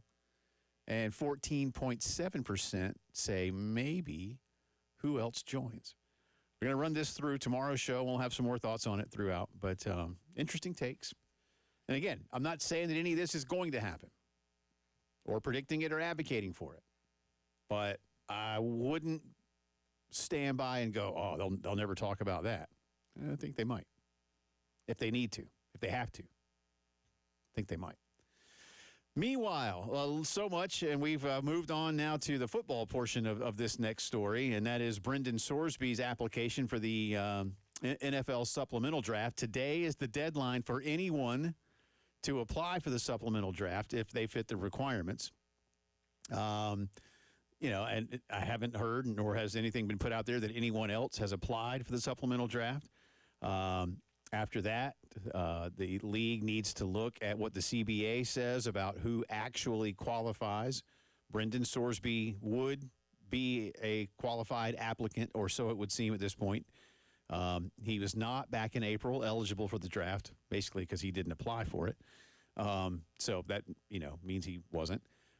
Since then, of course, he has been told he was ineligible by the NCAA and by his school. And then his school asked for reinstatement. That appeal was denied. He won his injunction, which would have allowed him to play, making him eligible for college football. But then last week withdrew that lawsuit, which takes his status back to ineligible in the eyes of the NCAA and in the eyes of the law. Interesting take here. Mike Florio, Pro Football Talk, and NBC Sports. Mike is also an attorney, for those that don't know that. And this is interesting. I'm going to read verbatim from a column he wrote this morning. It doesn't stop the NFL from trying to engineer a finding that Sorsby technically isn't eligible for the draft, the supplemental draft. The league could try to argue that Sorsby actually was eligible for the April draft because he knew or should have known that he had lost his remaining NCAA eligibility. Likewise, the league could claim that Sorsby was eligible for the 2026 college football season thanks to the court order he secured on June 8, and that dropping the lawsuit, creating that order for the purposes of becoming eligible for the supplemental draft, doesn't count. So they could use both sides against him should they see fit. He continued, though, saying it's unlikely the league will pursue either option. If the NFL intends to impose a sanction on Sorsby, it makes more sense to do so after he's drafted. At that point, the commissioner would have full authority to impose an integrity of the game suspension on Sorsby and to have exclusive say over the inevitable NFLPA grievance. And again, you might remember the Terrell Pryor situation with Ohio State and the tattoos. And Terrell is someone who entered the NFL supplemental draft, was taken with a third-round bid. It's not really a pick because this is more of an auction. Third-round bid from the Raiders, and Commissioner Goodell suspended Terrell Pryor for 5 games. Where Sorsby goes in this thing, if at all, is still a topic of heavy debate. It feels like most people looking at this do believe if there is a supplemental draft, which again we should hear, I suppose, shortly. I mean, I really think maybe by the close of business today. So here in the next 20 minutes or so, perhaps we may hear something from the NFL. Maybe wait until tomorrow morning. Don't know, but today is the deadline. So I don't know if it goes up to midnight or close of business in New York City. We shall see. But most people, Kale, looking at this, say 4th round. That you just don't, because there's so much still involved with his future that's unknown. Even if he has higher level talent, perhaps. And there's even debate about that, even if none of this were happening. I think he's higher level talent than 4th round. Probably. I would have said probably, if we're talking talent-wise, late 2nd, early 3rd. I've seen some of that. And, some even said, hey, he could have been a first-round pick. Well, I think 1st round's a stretch. But he could have been a 2nd-round pick for sure. Yeah. He's definitely not a bad player. But it was interesting that the way Florio put it, they could use both sides of the legal argument against him to keep him from being eligible. But at this point, don't think that's going to happen. All right, headlines coming up. We'll have more from Wes Mitchell on recruiting. And on the other side, World Cup update. USA has gotten job 1 done. We'll get into that and more coming up.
It is time for a big soccer tournament update. Alongside Cale Wilson, I'm Jay Phillips. Action resuming today out in Dallas. Lionel Messi and Argentina taking on Austria. Lionel Messi early missed a penalty. Just shot it wide. But then a few minutes later, had a nice rebounded goal and then scored late in the ball game. Argentina has scored 5 goals in this tournament. They've all been scored by Lionel Messi. Yep. He is now the all-time goal-scoring leader in the history of this event. That's my GOAT. That's really, this is his 6th World Cup, by the way. I mean, you know, and look, is this his last one? I hope not. I don't know. Here's the thing, too. Next time, 4 years next year. Now, he'll be 42. It probably is. But there's going to be a special opening game in Uruguay next time to mark the 100th anniversary of the World Cup. Most of the tournament is going to be in Spain and Morocco, kind of another co-hosting thing. That's FIFA's been open to doing more of that of late. But for him, you know, maybe they could put, you know, if Argentina wins and they have them open the World Cup or something, maybe they would be in it, you know, close to home. I'm just saying. I don't know how that would look. But anyway, 5 goals for Argentina, 2 wins, all 5 by Lionel Messi. Just remarkable. Just absolutely remarkable. And for those who thought, oh, when he leaves Barcelona, oh, he's going to go to MLS. Oh, his game is going to fall down. Oh, he's going to be terrible. Oh, why he shouldn't even go anymore. Argentina's loaded. He can't do it. He's carrying 5 goals. Carrying the team. 5 goals. All And of really Argentina's should have scored the penalty. Again, he doesn't miss many penalties. He did today. Sometimes you miss. And he had another one that nearly went. So, you know, and look, that happens in this sport. Happens in every sport, right? I mean, nobody makes all their shots in basketball. Nobody completes all their passes in football. You miss sometimes. It's okay. 5 goals in 2 matches. Later tonight, coming up in about 10 minutes, France kicks off against Iraq.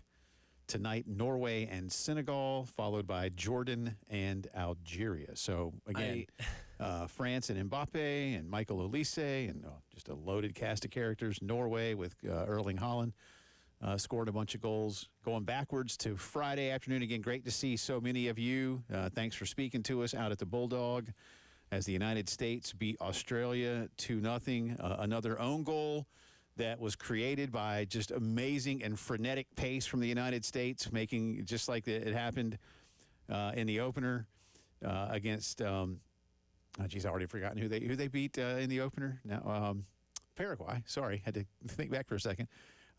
They did it against Australia as well. So not just a blundering mistake by the defense, but rather the way the United States was playing and the pace at which they were playing really caused the defense to just screw it up. And then Alex Freeman scored late in the first half. By the way, Alex Freeman, for those who are big NFL fans, is the son of former Packers legend Antonio Freeman. Alex is now playing his professional soccer in Spain. Brazil won on Friday night as well, beating Haiti 3-0. And with Paraguay beating Turkey 1-0 on Friday, the United States has now won its group. We do not yet know who the United States will play. They still have to play Turkey in the 3rd game of the group stage on Thursday night. And by, you know, the end of the weekend, we'll know exactly who the United States will be playing in the knockout round. And we do know that they will play that game at Levi Stadium in Santa Clara, or as they are calling it in the World Cup, the San Francisco Bay Area Stadium. Of course, because you got to avoid copyright. That's right. No copyright here. Well, it's too bad that not even one of the sponsored stadiums in this country or in Canada is a FIFA sponsor, right? That's unfortunate. Like whether it's some type of mobile company, automobile company, financial services company. No trip to Lawsuit City. Razor company, insurance company. I'm trying to think of all the places. I don't know I can't remember what Seattle's official stadium. What is it? What are they? Oh, Safeco? No, that's where the No. Mariners play. wherever I can't remember. But anyway, so there's your big soccer update. USA wins the group. And you got some big games today. England will play again tomorrow. Looking forward to that one. But go USA. Onward and upward to the knockout round with a game to spare. That's never happened before. Love to see it. For American soccer. Headlines of the day, including a massive announcement in college and pro basketball. Keep it here.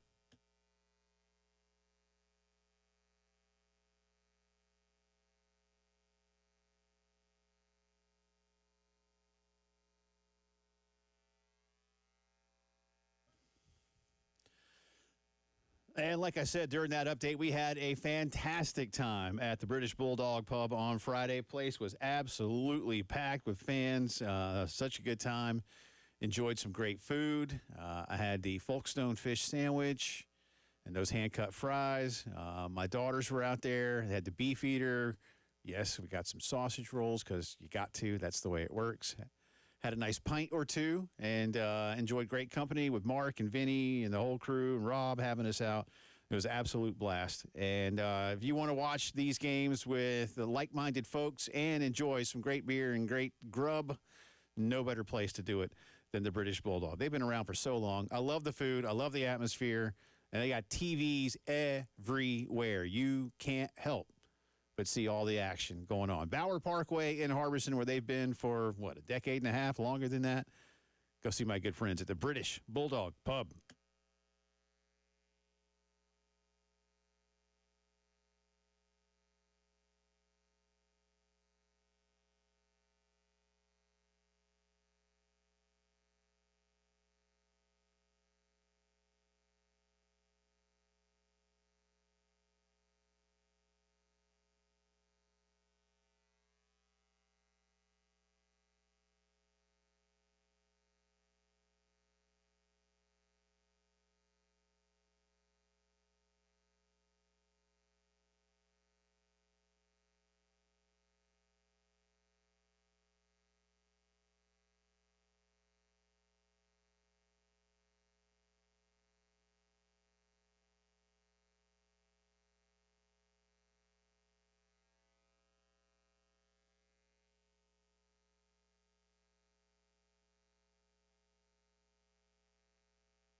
This is Cale Wilson giving you another look at the traffic.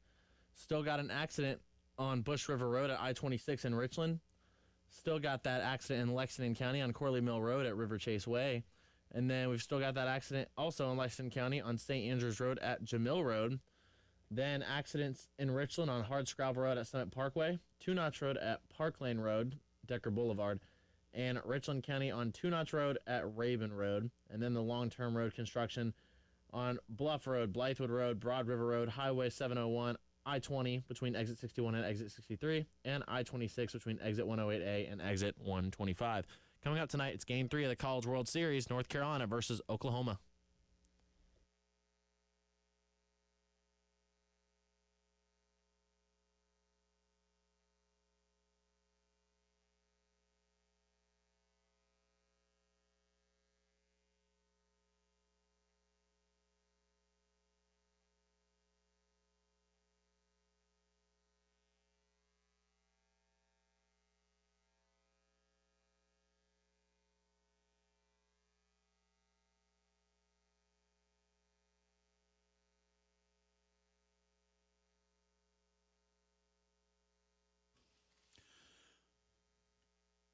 It is 5 o'clock news time on this Monday. Welcome back in. It's also the final hour of the postgame show, along with Cale Wilson, who's in for Terry Ford today. I'm Jay Phillips. Thank you so much for being with us. We start with big news out of college and NBA basketball. Today, we learned that Dusty May, the national championship winning coach of the Michigan Wolverines, is finalizing a deal to become the new head coach of the Dallas Mavericks. He led Michigan to the title last season, was only there for 2 years. The Mavericks had fired Jason Kidd after going 26-56 this past season, but they've got Cooper Flagg, of course, the Duke star who became the NBA Rookie of the Year. May, meanwhile, in his 2 years at Michigan, was 64-13. They lost in the Sweet 16 last season to Auburn before winning this year's championship over Connecticut. He is the first college coach to take an NBA job, interestingly enough, since John Beilein left Michigan for the Cavaliers 7 years ago. The last to leave college immediately after winning a national championship was Larry Brown, who did so with Kansas back in 1988. Billy Donovan is the most recent title-winning coach to leave for the NBA. He left Florida for OKC in 2015. So it is somewhat rare to see this kind of thing happen. And this was surprising and may not necessarily the Mavericks' first choice. They had looked at a couple of high-level assistant coaches and decided overall that this was the guy. By the way, and this is an interesting aside for Carolina fans, just, to say, hey, way to go, happy for an alum. But Michigan is working on hiring current associate head coach and defensive coordinator Mike Boynton as their interim coach. Now, he was the head coach at Oklahoma State, obviously was a assistant for several years with Frank Martin here in Columbia, left when Brad Underwood took the head coaching job at Stephen F. Austin, moved from Austin with Coach Underwood to Stillwater when Brad became head coach at Oklahoma State. But that didn't work out for Brad. He didn't see eye to eye with the administration, and he immediately took the Illinois job, where, of course, he's been very successful ever since. And Mike Boynton took over the Oklahoma State job. He took them to an NCAA tournament, a couple of NITs, recruited Cade Cunningham while he was in Stillwater. But for the last 2 seasons, he was with Dusty May at Michigan. And now, again, the reports are interim coach. So there's still not a lot of detail yet about exactly what this means for Mike Boynton, if he gets anything long-term, if it becomes a one-season interim that's sort of an audition-type situation. Once that becomes official, whatever his title may be, Mike Boynton's, that is, at Michigan, a 15-day transfer portal window will open for Michigan's roster. Doesn't mean those guys will leave. A lot of them are already signed to some pretty lucrative NIL deals, but a lot of them really, signed up to play for Dusty, even if Coach Boynton was there. So, and who has room for him, all those kind of things, that remains to be seen. But once again, Dusty May today announced that he is leaving Michigan and he will become the new head coach of the Dallas Mavericks. To golf we go. Wyndham Clark hung on yesterday to win his second U.S. Open championship in the last 3 seasons. He became the 9th wire-to-wire winner of the U.S. Open. A closing round yesterday of 3 over. He had a big lead going into the final round and even had it cut to 1 when Sam Burns was missing. And Sam missed birdie putts on 17 and 18. The one on 18 was agonizing. For those of you who watch, you know what I'm talking about. He missed that thing by about an inch. And I think he knew he had it until the second he did. It was so far. I thought it was going. I think he believed it was going in, and then it just kind of just jogged to the right. Like what are you doing, ball? Yeah, just a smidge. I mean, so tight. So tight. A couple of fans yesterday, and I say a couple were literally removed from the course for the way they were treating Wyndham Clark and some of the things they were saying to Wyndham Clark. And many fans were definitely rooting against him, cheering when balls would roll off the green or go into the rough or into the sand. And he said afterwards, quote, "Man, they definitely didn't want me to win. It's pretty rare in an Open championship or a major to have fans kind of boo against your shots or cheer for bad shots. That was tough, he said. But sometimes being the underdog is nice. He also added, I get it. They were rooting for Scotty. Grand Slams only happen a few times. He's going to get it. He's the best player in the world. But today was my day. It was also Scotty Scheffler's 30th birthday yesterday, but it did not quite get done. So, again, Scotty Scheffler was going for the career Grand Slam and played well, but not well enough, and then just kind of faded a little bit late. But it was, I mentioned this earlier in the show, it got uncomfortable a couple of times, I think, for just how loud and vociferous the crowd was when it came to Wyndham Clark. And I saw a lot of people commenting that, especially for an American golfer at what ends up being the American National Championship, you could see treatment like that happening at a Ryder Cup for European players on American soil. But it's very rare to see it in an event like this. And, look, I don't even want to say, because I didn't like it, when people wanted to cheer for Bryson a couple of years ago in that head-to-head with Rory.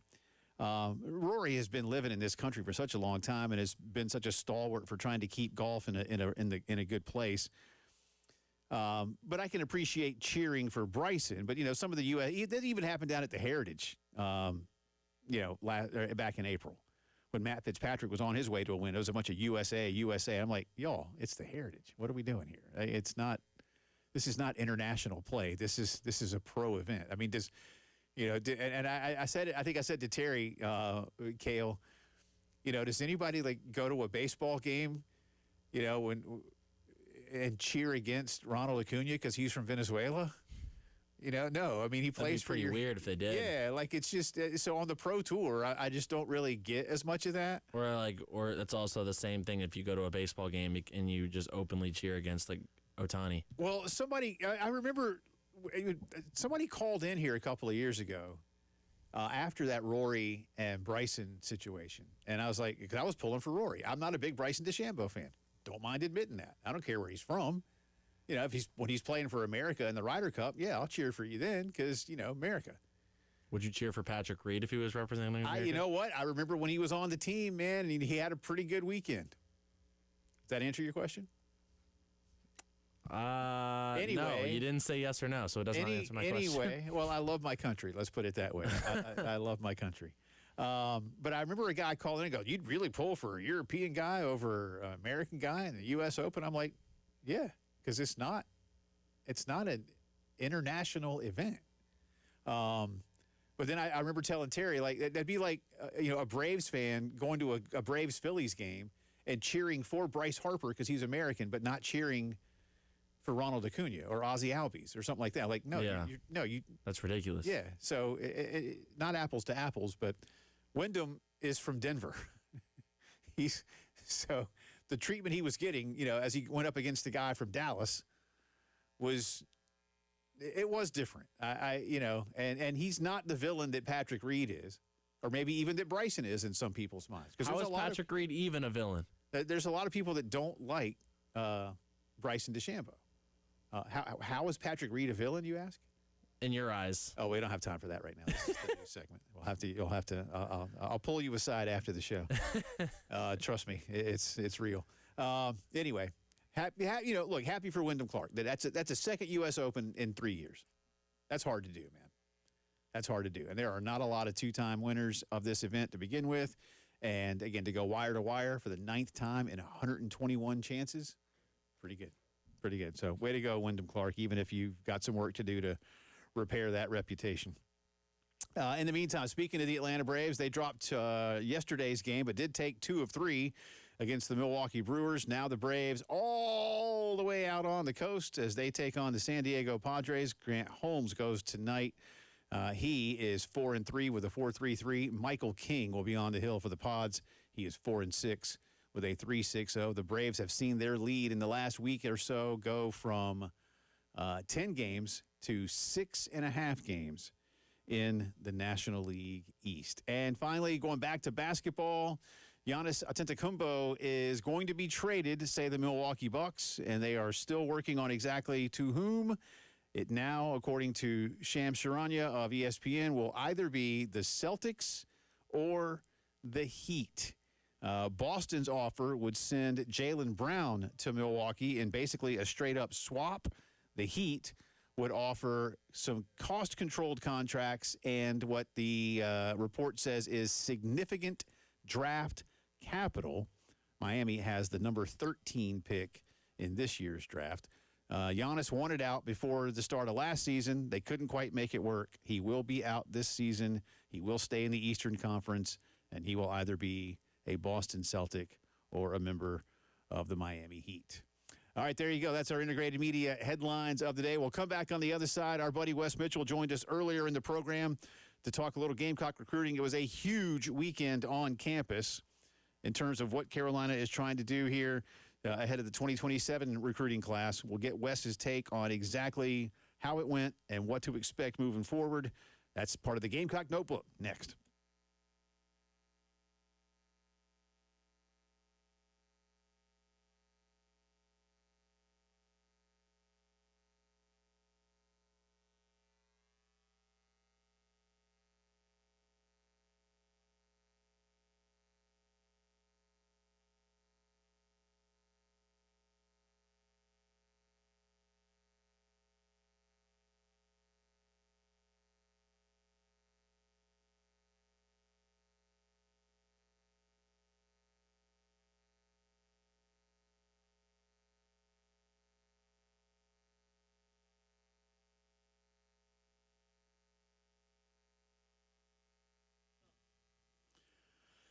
Oh, when it's hot, you need to stay cool on the inside. And if that has been problematic for you and your family in these last few weeks, time to call AAA Heating and Air, 803-677-1500. Roy and Dana Finley will send out one of their great technicians, inspect your system, and see what's up. Is it old? Is it, clanky? Maybe you got a coolant leak somewhere. They can inspect it, get all of that fixed, and get you repaired. Maybe it's just old and inefficient, and you're seeing that power bill go crazy every month. Might be time for something new and more efficient. It's a lot easier on your wallet. How about a $1,500 system buyback rebate, 15-year parts and labor guarantee, and speaking of guarantees, they guarantee to get you financed to make it a whole lot easier. Whatever you might need when it comes to your AC system this summer, quick repair, brand new system, something in between, 803-677-1500. Do what I've done and trust the great people at AAA Heating and Air.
It is Gamecock Notebook time. Welcome back in. Jay and Cale with you. And Terry is away today, back with us on tomorrow's program. Talked with Wes Mitchell earlier about what happened along the recruiting trail this weekend, although the trail was basically over at the facility and the stadium and some other spots in Columbia. But these guys were in town.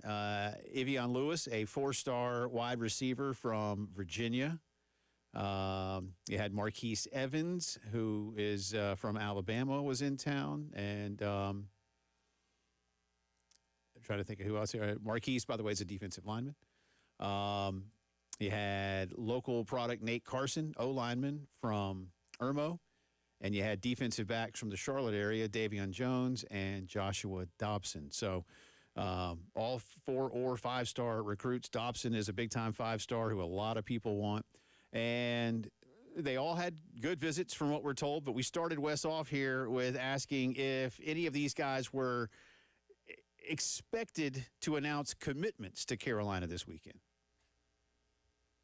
No, I wouldn't say so because most of them kind of either entered the weekend with a visit date in mind a commit date in mind, or either they have a commit date now on the table. So most of the time, yes, there are situations where a prospect will go ahead and commit while he's on campus. But for these 5 guys, well, really 4 of them, one of them is, of course, already committed to Kentucky, but is a flip target for Carolina. But for 4 of the 5 guys, you've gone through the process, man. You've taken all your visits.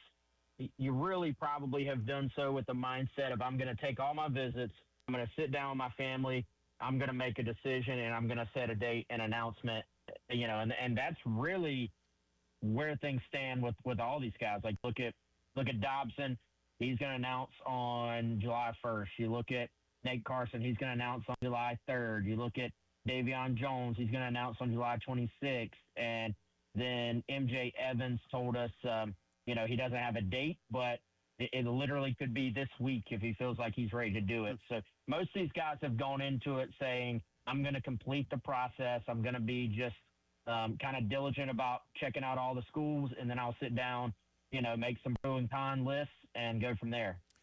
All right, let's go back to Dobson because that's, again, one of the big ones. And Chris Clark wrote on the website about getting some clarity on Coach Beamer's stability, and that Joshua Dobson and his family now feel better about that. What more detail can you provide us on exactly what that particular conversation might have been like?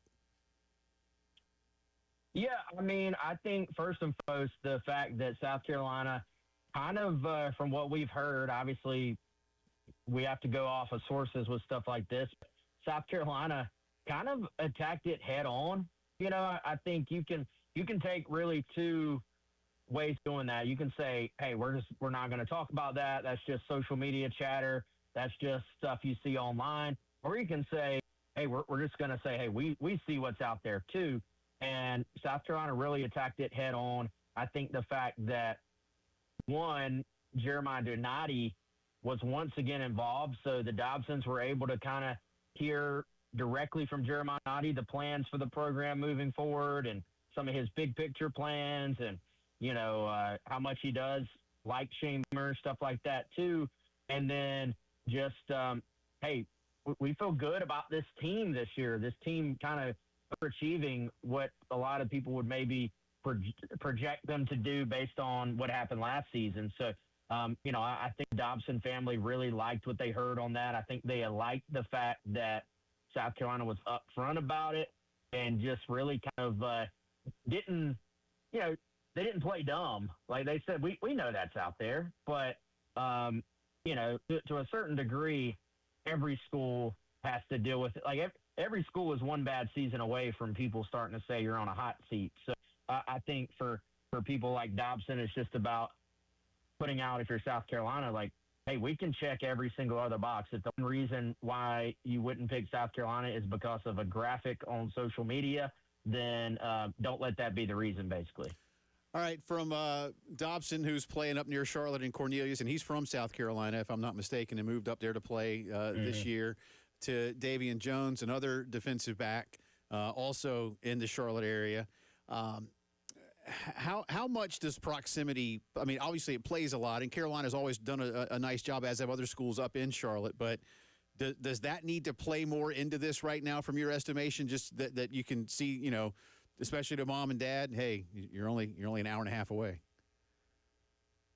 Yeah, I mean, I do think it helps some prospects more than others. I would say with those two guys, I wouldn't say it's been mentioned much. Like, they're such highly recruited players that a lot of these guys too, man, they look at this thing a little bit more professionally than you once did. Like, hey, if you're on an NFL team, you're not going to get to pick what part of the country you're in. So, at least in terms of specifically mentioning location, neither Dobson nor Davion have mentioned that to us. I think you want every little bit that helps, right? And if you're looking at Dobson, the fact that Texas A&M and Michigan is, you're hopping on a flight, then you're making a drive, then that's not an easy trip for your family, even, with a pretty good Charlotte airport right there. Mm-hmm. If you're going to Columbia, South Carolina, you're hopping on 77 and, you're in a car for an hour and a half at worst. So I do think if there's, that's more to me, Jay, maybe a tiebreaker. Like, hey, if everything else is equal, this is right down the road. And, certainly like Nate Carson from Irmo, that was a big part of it with him, was just like, hey, man, if you have everything you're looking for, if South can check every single box, why would you then make yourself have to travel and make your family travel? You can just find those things right here, nearby. Talking to Wes Mitchell of Gamecock Central after a big Carolina recruiting weekend. Again, no commitments, and there's all these names very big and very highly sought after. I want to come back around to Carson in a second. Marquise Evans is somebody y'all talked about a lot that is maybe gaining some traction, is one of the ways to look at it. And that maybe Travian Robertson believes the interior of the defensive line is where his future lies relative to some schools. How much does his position matter, or would he, is versatility something, or is he more locked in on being one place over another when it comes to where he lines up? Yeah, I think that when you look at that, at least his answer with us, he kind of downplayed it a little bit in terms of being a determining factor.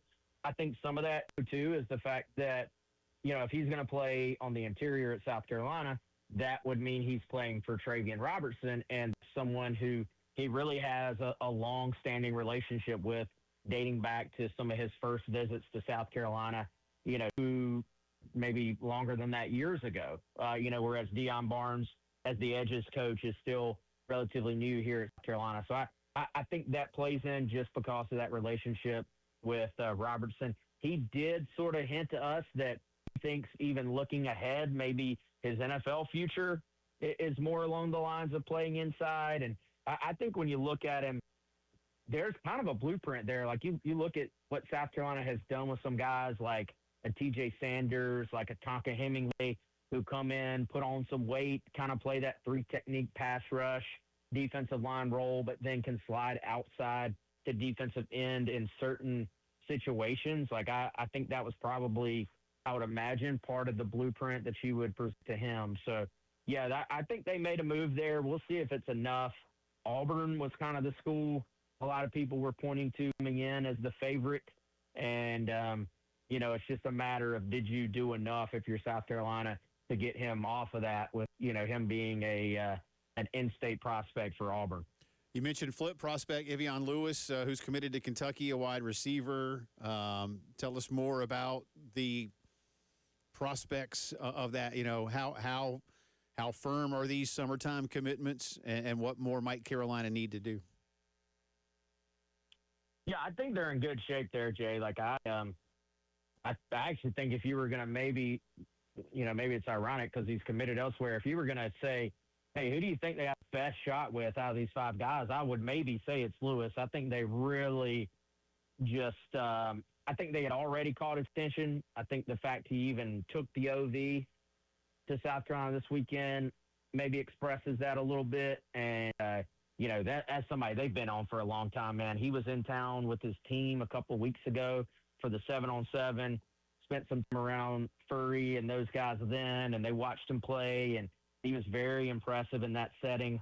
And so I think moving forward, that maybe laid the groundwork a little bit for them to get him back for the official visit. And I think Kentucky is pretty nervous right now, and I think they probably should be. And lastly, Nate Carson, who you mentioned. All right, good stuff from Wes Mitchell. The full interview will be up on the podcast page, but appreciate Wes's time on that. And I'm up against it here, and I got some baseball news to get to as part of the Gamecock Notebook. But you saw Kale Ivion Lewis the other day at 7-on-7 camp, and impressive, huh? Very much so. I mean, I mentioned it earlier, and I think in the last hour, but I'll go back over it again.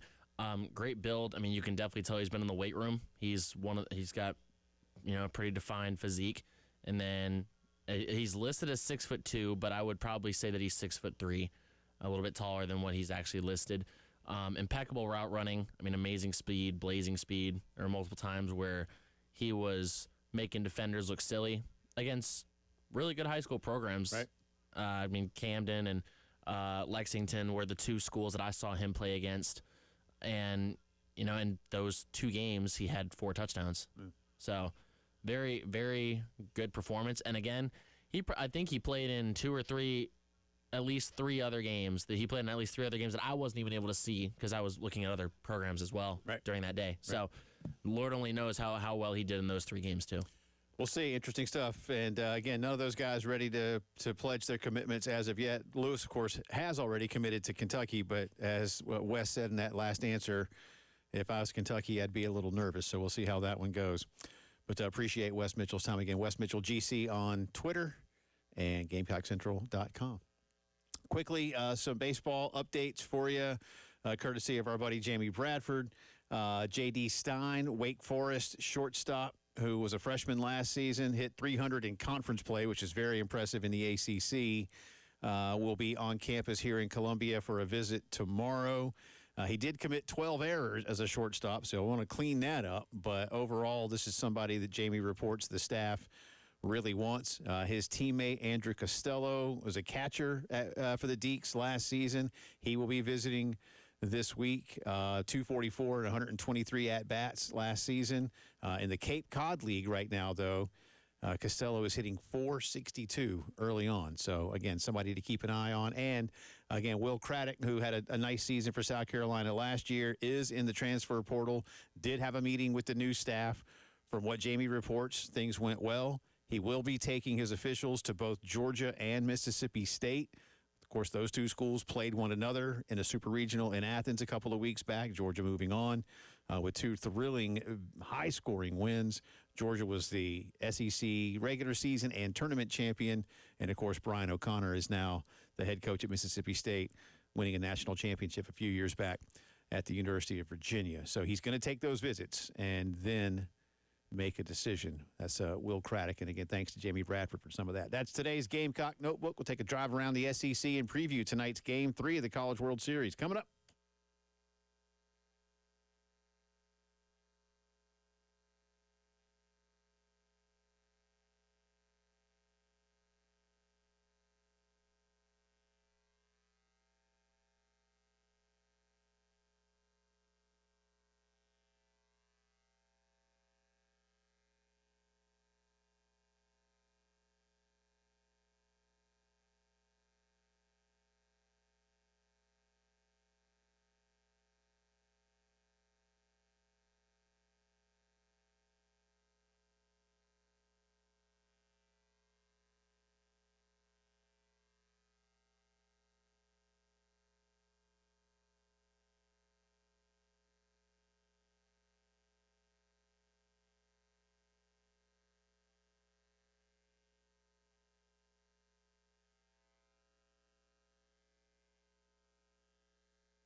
This is Kale Wilson from the Schroeder's Towing Traffic Center giving you another look at the traffic. We've got stop-and-go traffic here on an accident in Lexington County on I-26 westbound between exit 108A and exit 106. Staying in Lexington, we have accidents on St. Andrews Road at Jamil Road and St. Andrews Road at Fox Run Lane and I-20 westbound at exit 63. Moving to Richland County, we have accidents in Bush River Road at I-26, Hardscrabble Road at Summit Parkway, and then on I-77 southbound between exit 27 and exit 24, and Longtown Road near Farrow Road. And then beware of the long-term road construction on Bluff Road, Blythewood Road, Broad River Road, Highway 701, and I-20 between exit 61 and exit 63.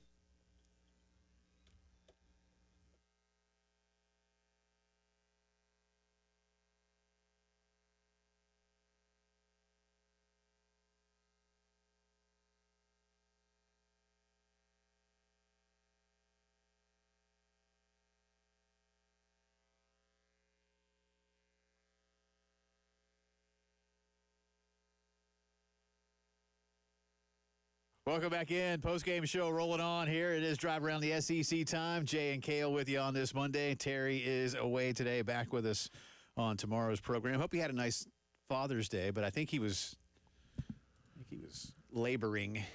How was your Father's Day, Jay? It was nice. Thank you, Kale. I appreciate you asking. Again, I mentioned earlier we had a nice big breakfast out at the Cracker Barrel. I'll just go ahead and free plug for the Cracker Barrel.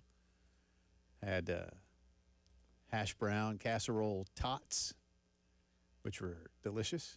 I'm sure they were. Pancakes, bacon, a couple of eggs over medium, a biscuit. Oh, over medium eggs guy. Okay. Yep. Okay, I like it. Yep. I'm an over medium guy. I like them that way. I don't want them too runny, and I don't like when the yolk is just a weird chalk.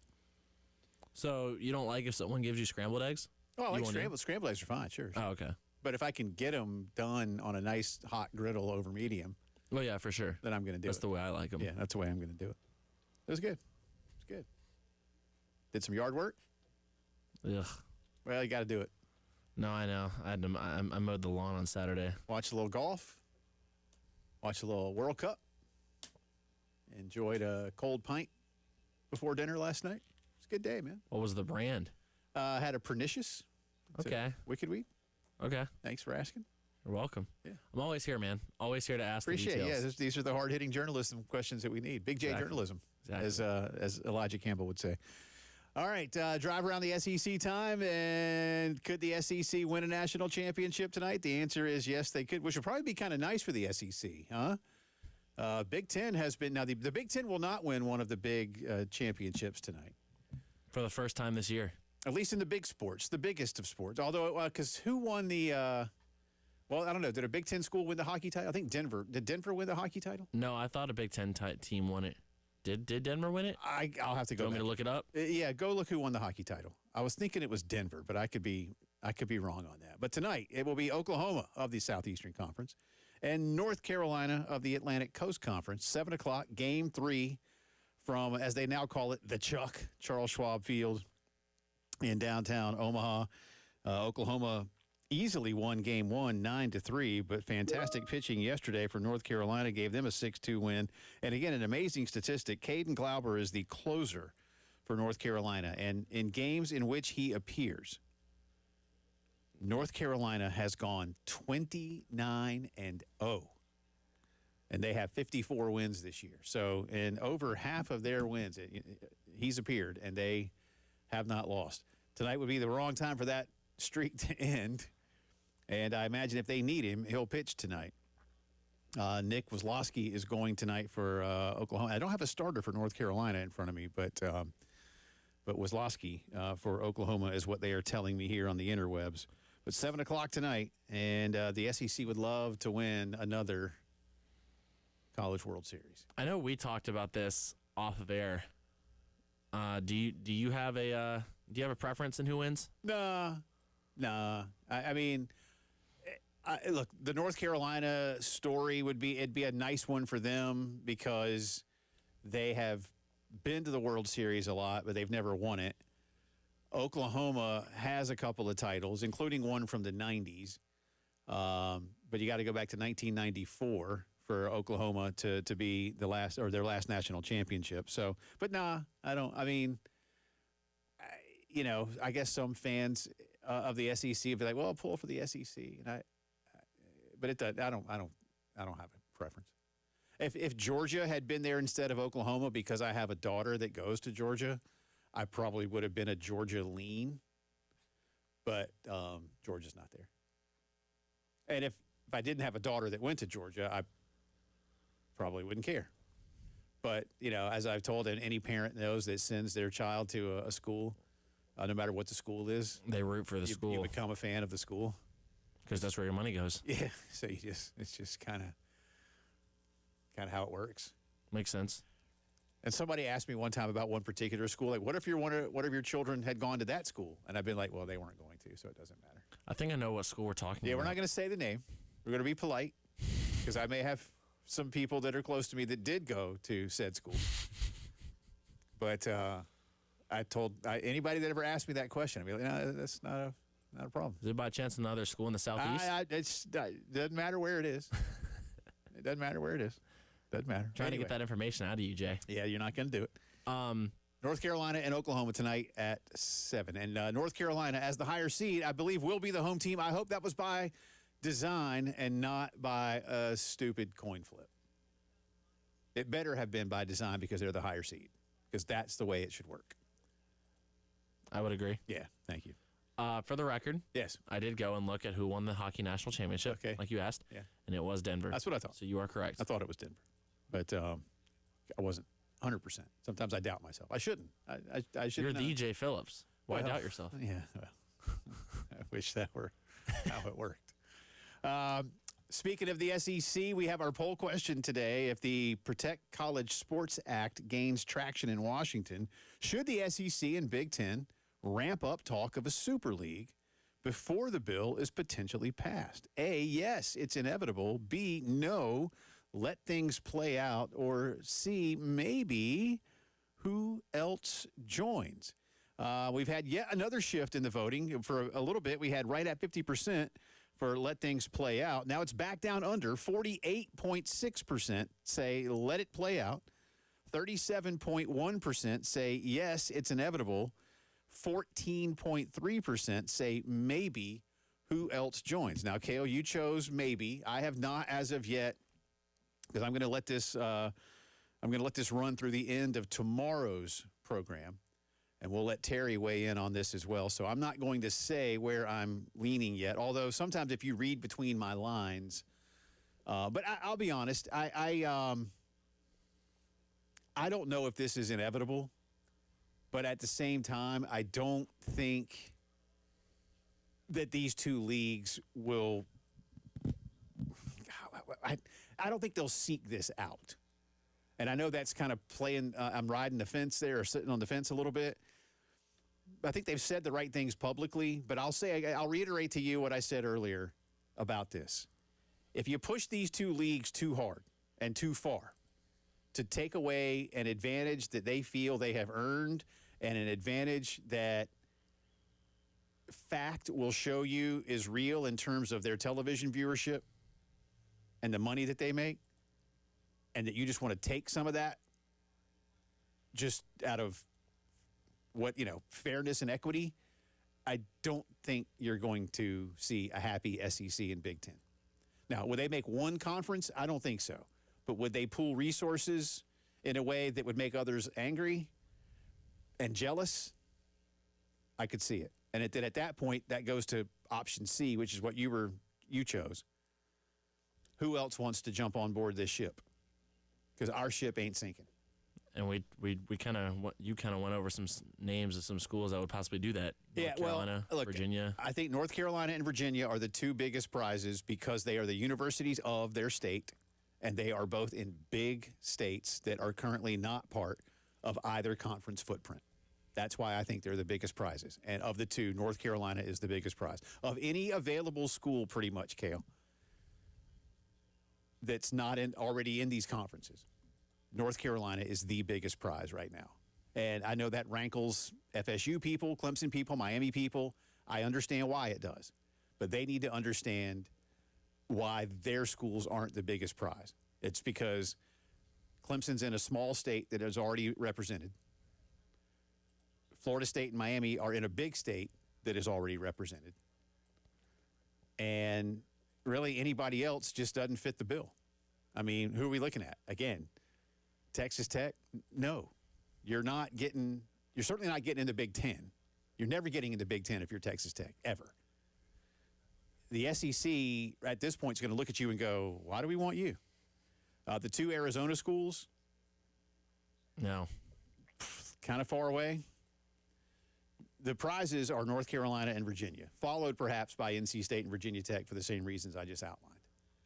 And Clemson, FSU, Miami, maybe Georgia Tech. I could see it. Dave, Kale's trying to do a show. Dave's over here bothering Kale. Dave can't hear me right now. But I think Dave doesn't understand you're doing a show, does he? Dave's on camera right now bothering you without being known that he's bothering you. Dave is showing me traffic camera footage. I see. Well, we'll tell Dave to stop doing that. Anyway, that's our drive around the SEC, and we'll see. We'll talk about this more tomorrow when Terry gets back. You're listening to the postgame show.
All right, welcome back in. Final few minutes of the program here on this Monday.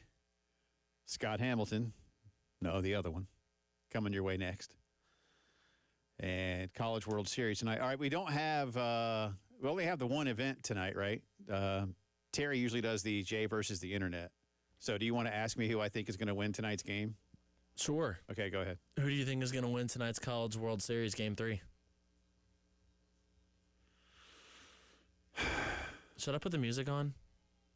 Or if it's Yeah, just put one... the millionaire music on. Go ahead. Okay. It's on there. I had to ask because I know it's just one question, so I didn't know if that had the same effect. I am because of the way that each game played out, I have no real gut feeling tonight. I think Oklahoma has been playing slightly better baseball, but let's face it, they both came out of the winner's bracket 2-0, and now they've both lost a game in the championship series. It kind of felt like Oklahoma had all the momentum. I guess 3-0, sorry, 3-0. It felt like Oklahoma had all the momentum yesterday coming in. It did, and now they don't. Not at all. But now it feels like North Carolina has the momentum, but again, but it's just then one they game. might not. Yeah, exactly. It's just one game. And this is where you borrow from the old Earl Weaver quote of momentum is only as good as the next game's starting pitcher. So I'll pick Oklahoma, but that'd be like a 50.01% good feeling. So, yeah, it's basically 50-50 for you. You have no idea. Okay. I will be surprised by almost nothing, including a blowout one way or the other. Because, I mean, I hope it's not a blowout. Well, I'd like to see a good game. I would, too. Yeah, I mean, I want to see a good game. And I'll watch it. Now, if it gets to be like if it does get to be a blowout, I may turn it off, tune into something else. But I'll have split screen on tonight anyway between that and the World Cup. Thank you, YouTube TV. Not going to turn on the Patrick Reed highlights? There aren't any. That's easy. Ain't none. All right. Speaking of that, thank you. You can kill the music now. I do like the millionaire music though. Taylor hits me on Twitter. Speaking of golf, we mentioned this earlier about Wyndham Clark and the way he was treated. Taylor says, "I'm not a Clark fan, but I don't like what happened yesterday. Don't like the player. Just don't cheer or clap. The PGA or the USGA, in this case it'd be the USGA, needs to crack down. Violators should be banned from all future events." And he says if your behavior requires removal from the event, ban them. There were patrons removed from yesterday's event for crossing whatever line the USGA had drawn when it comes to fan behavior and treatment of players. Again, I don't know what line was crossed. I remember Dan Hicks coming on somewhere in the middle of the round. I forget exactly what time, because by then it had become noticeable. And like I say, it was, some people used uncomfortable. I can appreciate that. And I imagine for people who were there, it was probably even more pronounced. And some people are blaming, well, what do you expect when it's in New York? And I'm like, I don't know. That's not a good excuse. You know, I mean, and it's not in the city. I mean, it's out on Long Island, and yeah, they're mostly New Yorkers that are there, but that's a little bit of a. But even New Yorkers should know golfers etiquette, though. Well, they should, and I think that could play into it to some degree. Don't get me wrong, but Taylor's, Taylor, I don't know if the ticket holders that were dismissed are put on some kind of list or not. I would agree they should be. If they're from New York, the good news is next year's Open is quite literally on the other side of the country at Pebble Beach. So it would make them at least a little more difficult or make it a little more difficult for them to get there. And by the way, he says, on a side note, does anyone watch the golfers play with their own eyes versus through their phone camera? That has become a thing. And it happens at concerts, I've noticed now, too. I'm like, hey, man, just watch the show. Watch the event. And are you really going to keep your own video of this on your phone? How much space does that take up? That, and especially when they post it. Yeah, and I'm like, you're like, do you think I'm really going to watch this 5-minute clip of you at this concert and what's all going to happen? And how many other people were there? So when I see stuff like that, I maybe watch the first half second and click. Yeah. So I mean, if you want to keep it for your own sake, but yeah, Taylor, I would advise people to enjoy the moment they're in by watching it with their own eyes. And, be kind to people. It doesn't take that much. It doesn't cost anything to be kind. It doesn't. It doesn't. Good stuff today, Kale. You did a great job. We'll do it again tomorrow. See y'all.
This is Cale Wilson giving you one last look at the traffic.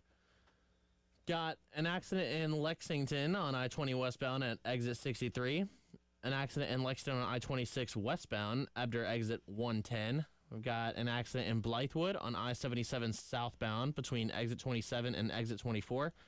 And then an accident in Richland County on Longtown Road near Faro Road. Then we've got our long-term road construction on Bluff Road, Blythewood Road, Broad River Road, Highway 701, I-20, I-26, and McNulty Street. The final game of the College World Series is on tonight as North Carolina takes on Oklahoma on ESPN at 7 o'clock. We'll be back tomorrow. Thanks for listening.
Well, good afternoon, everyone. We continue following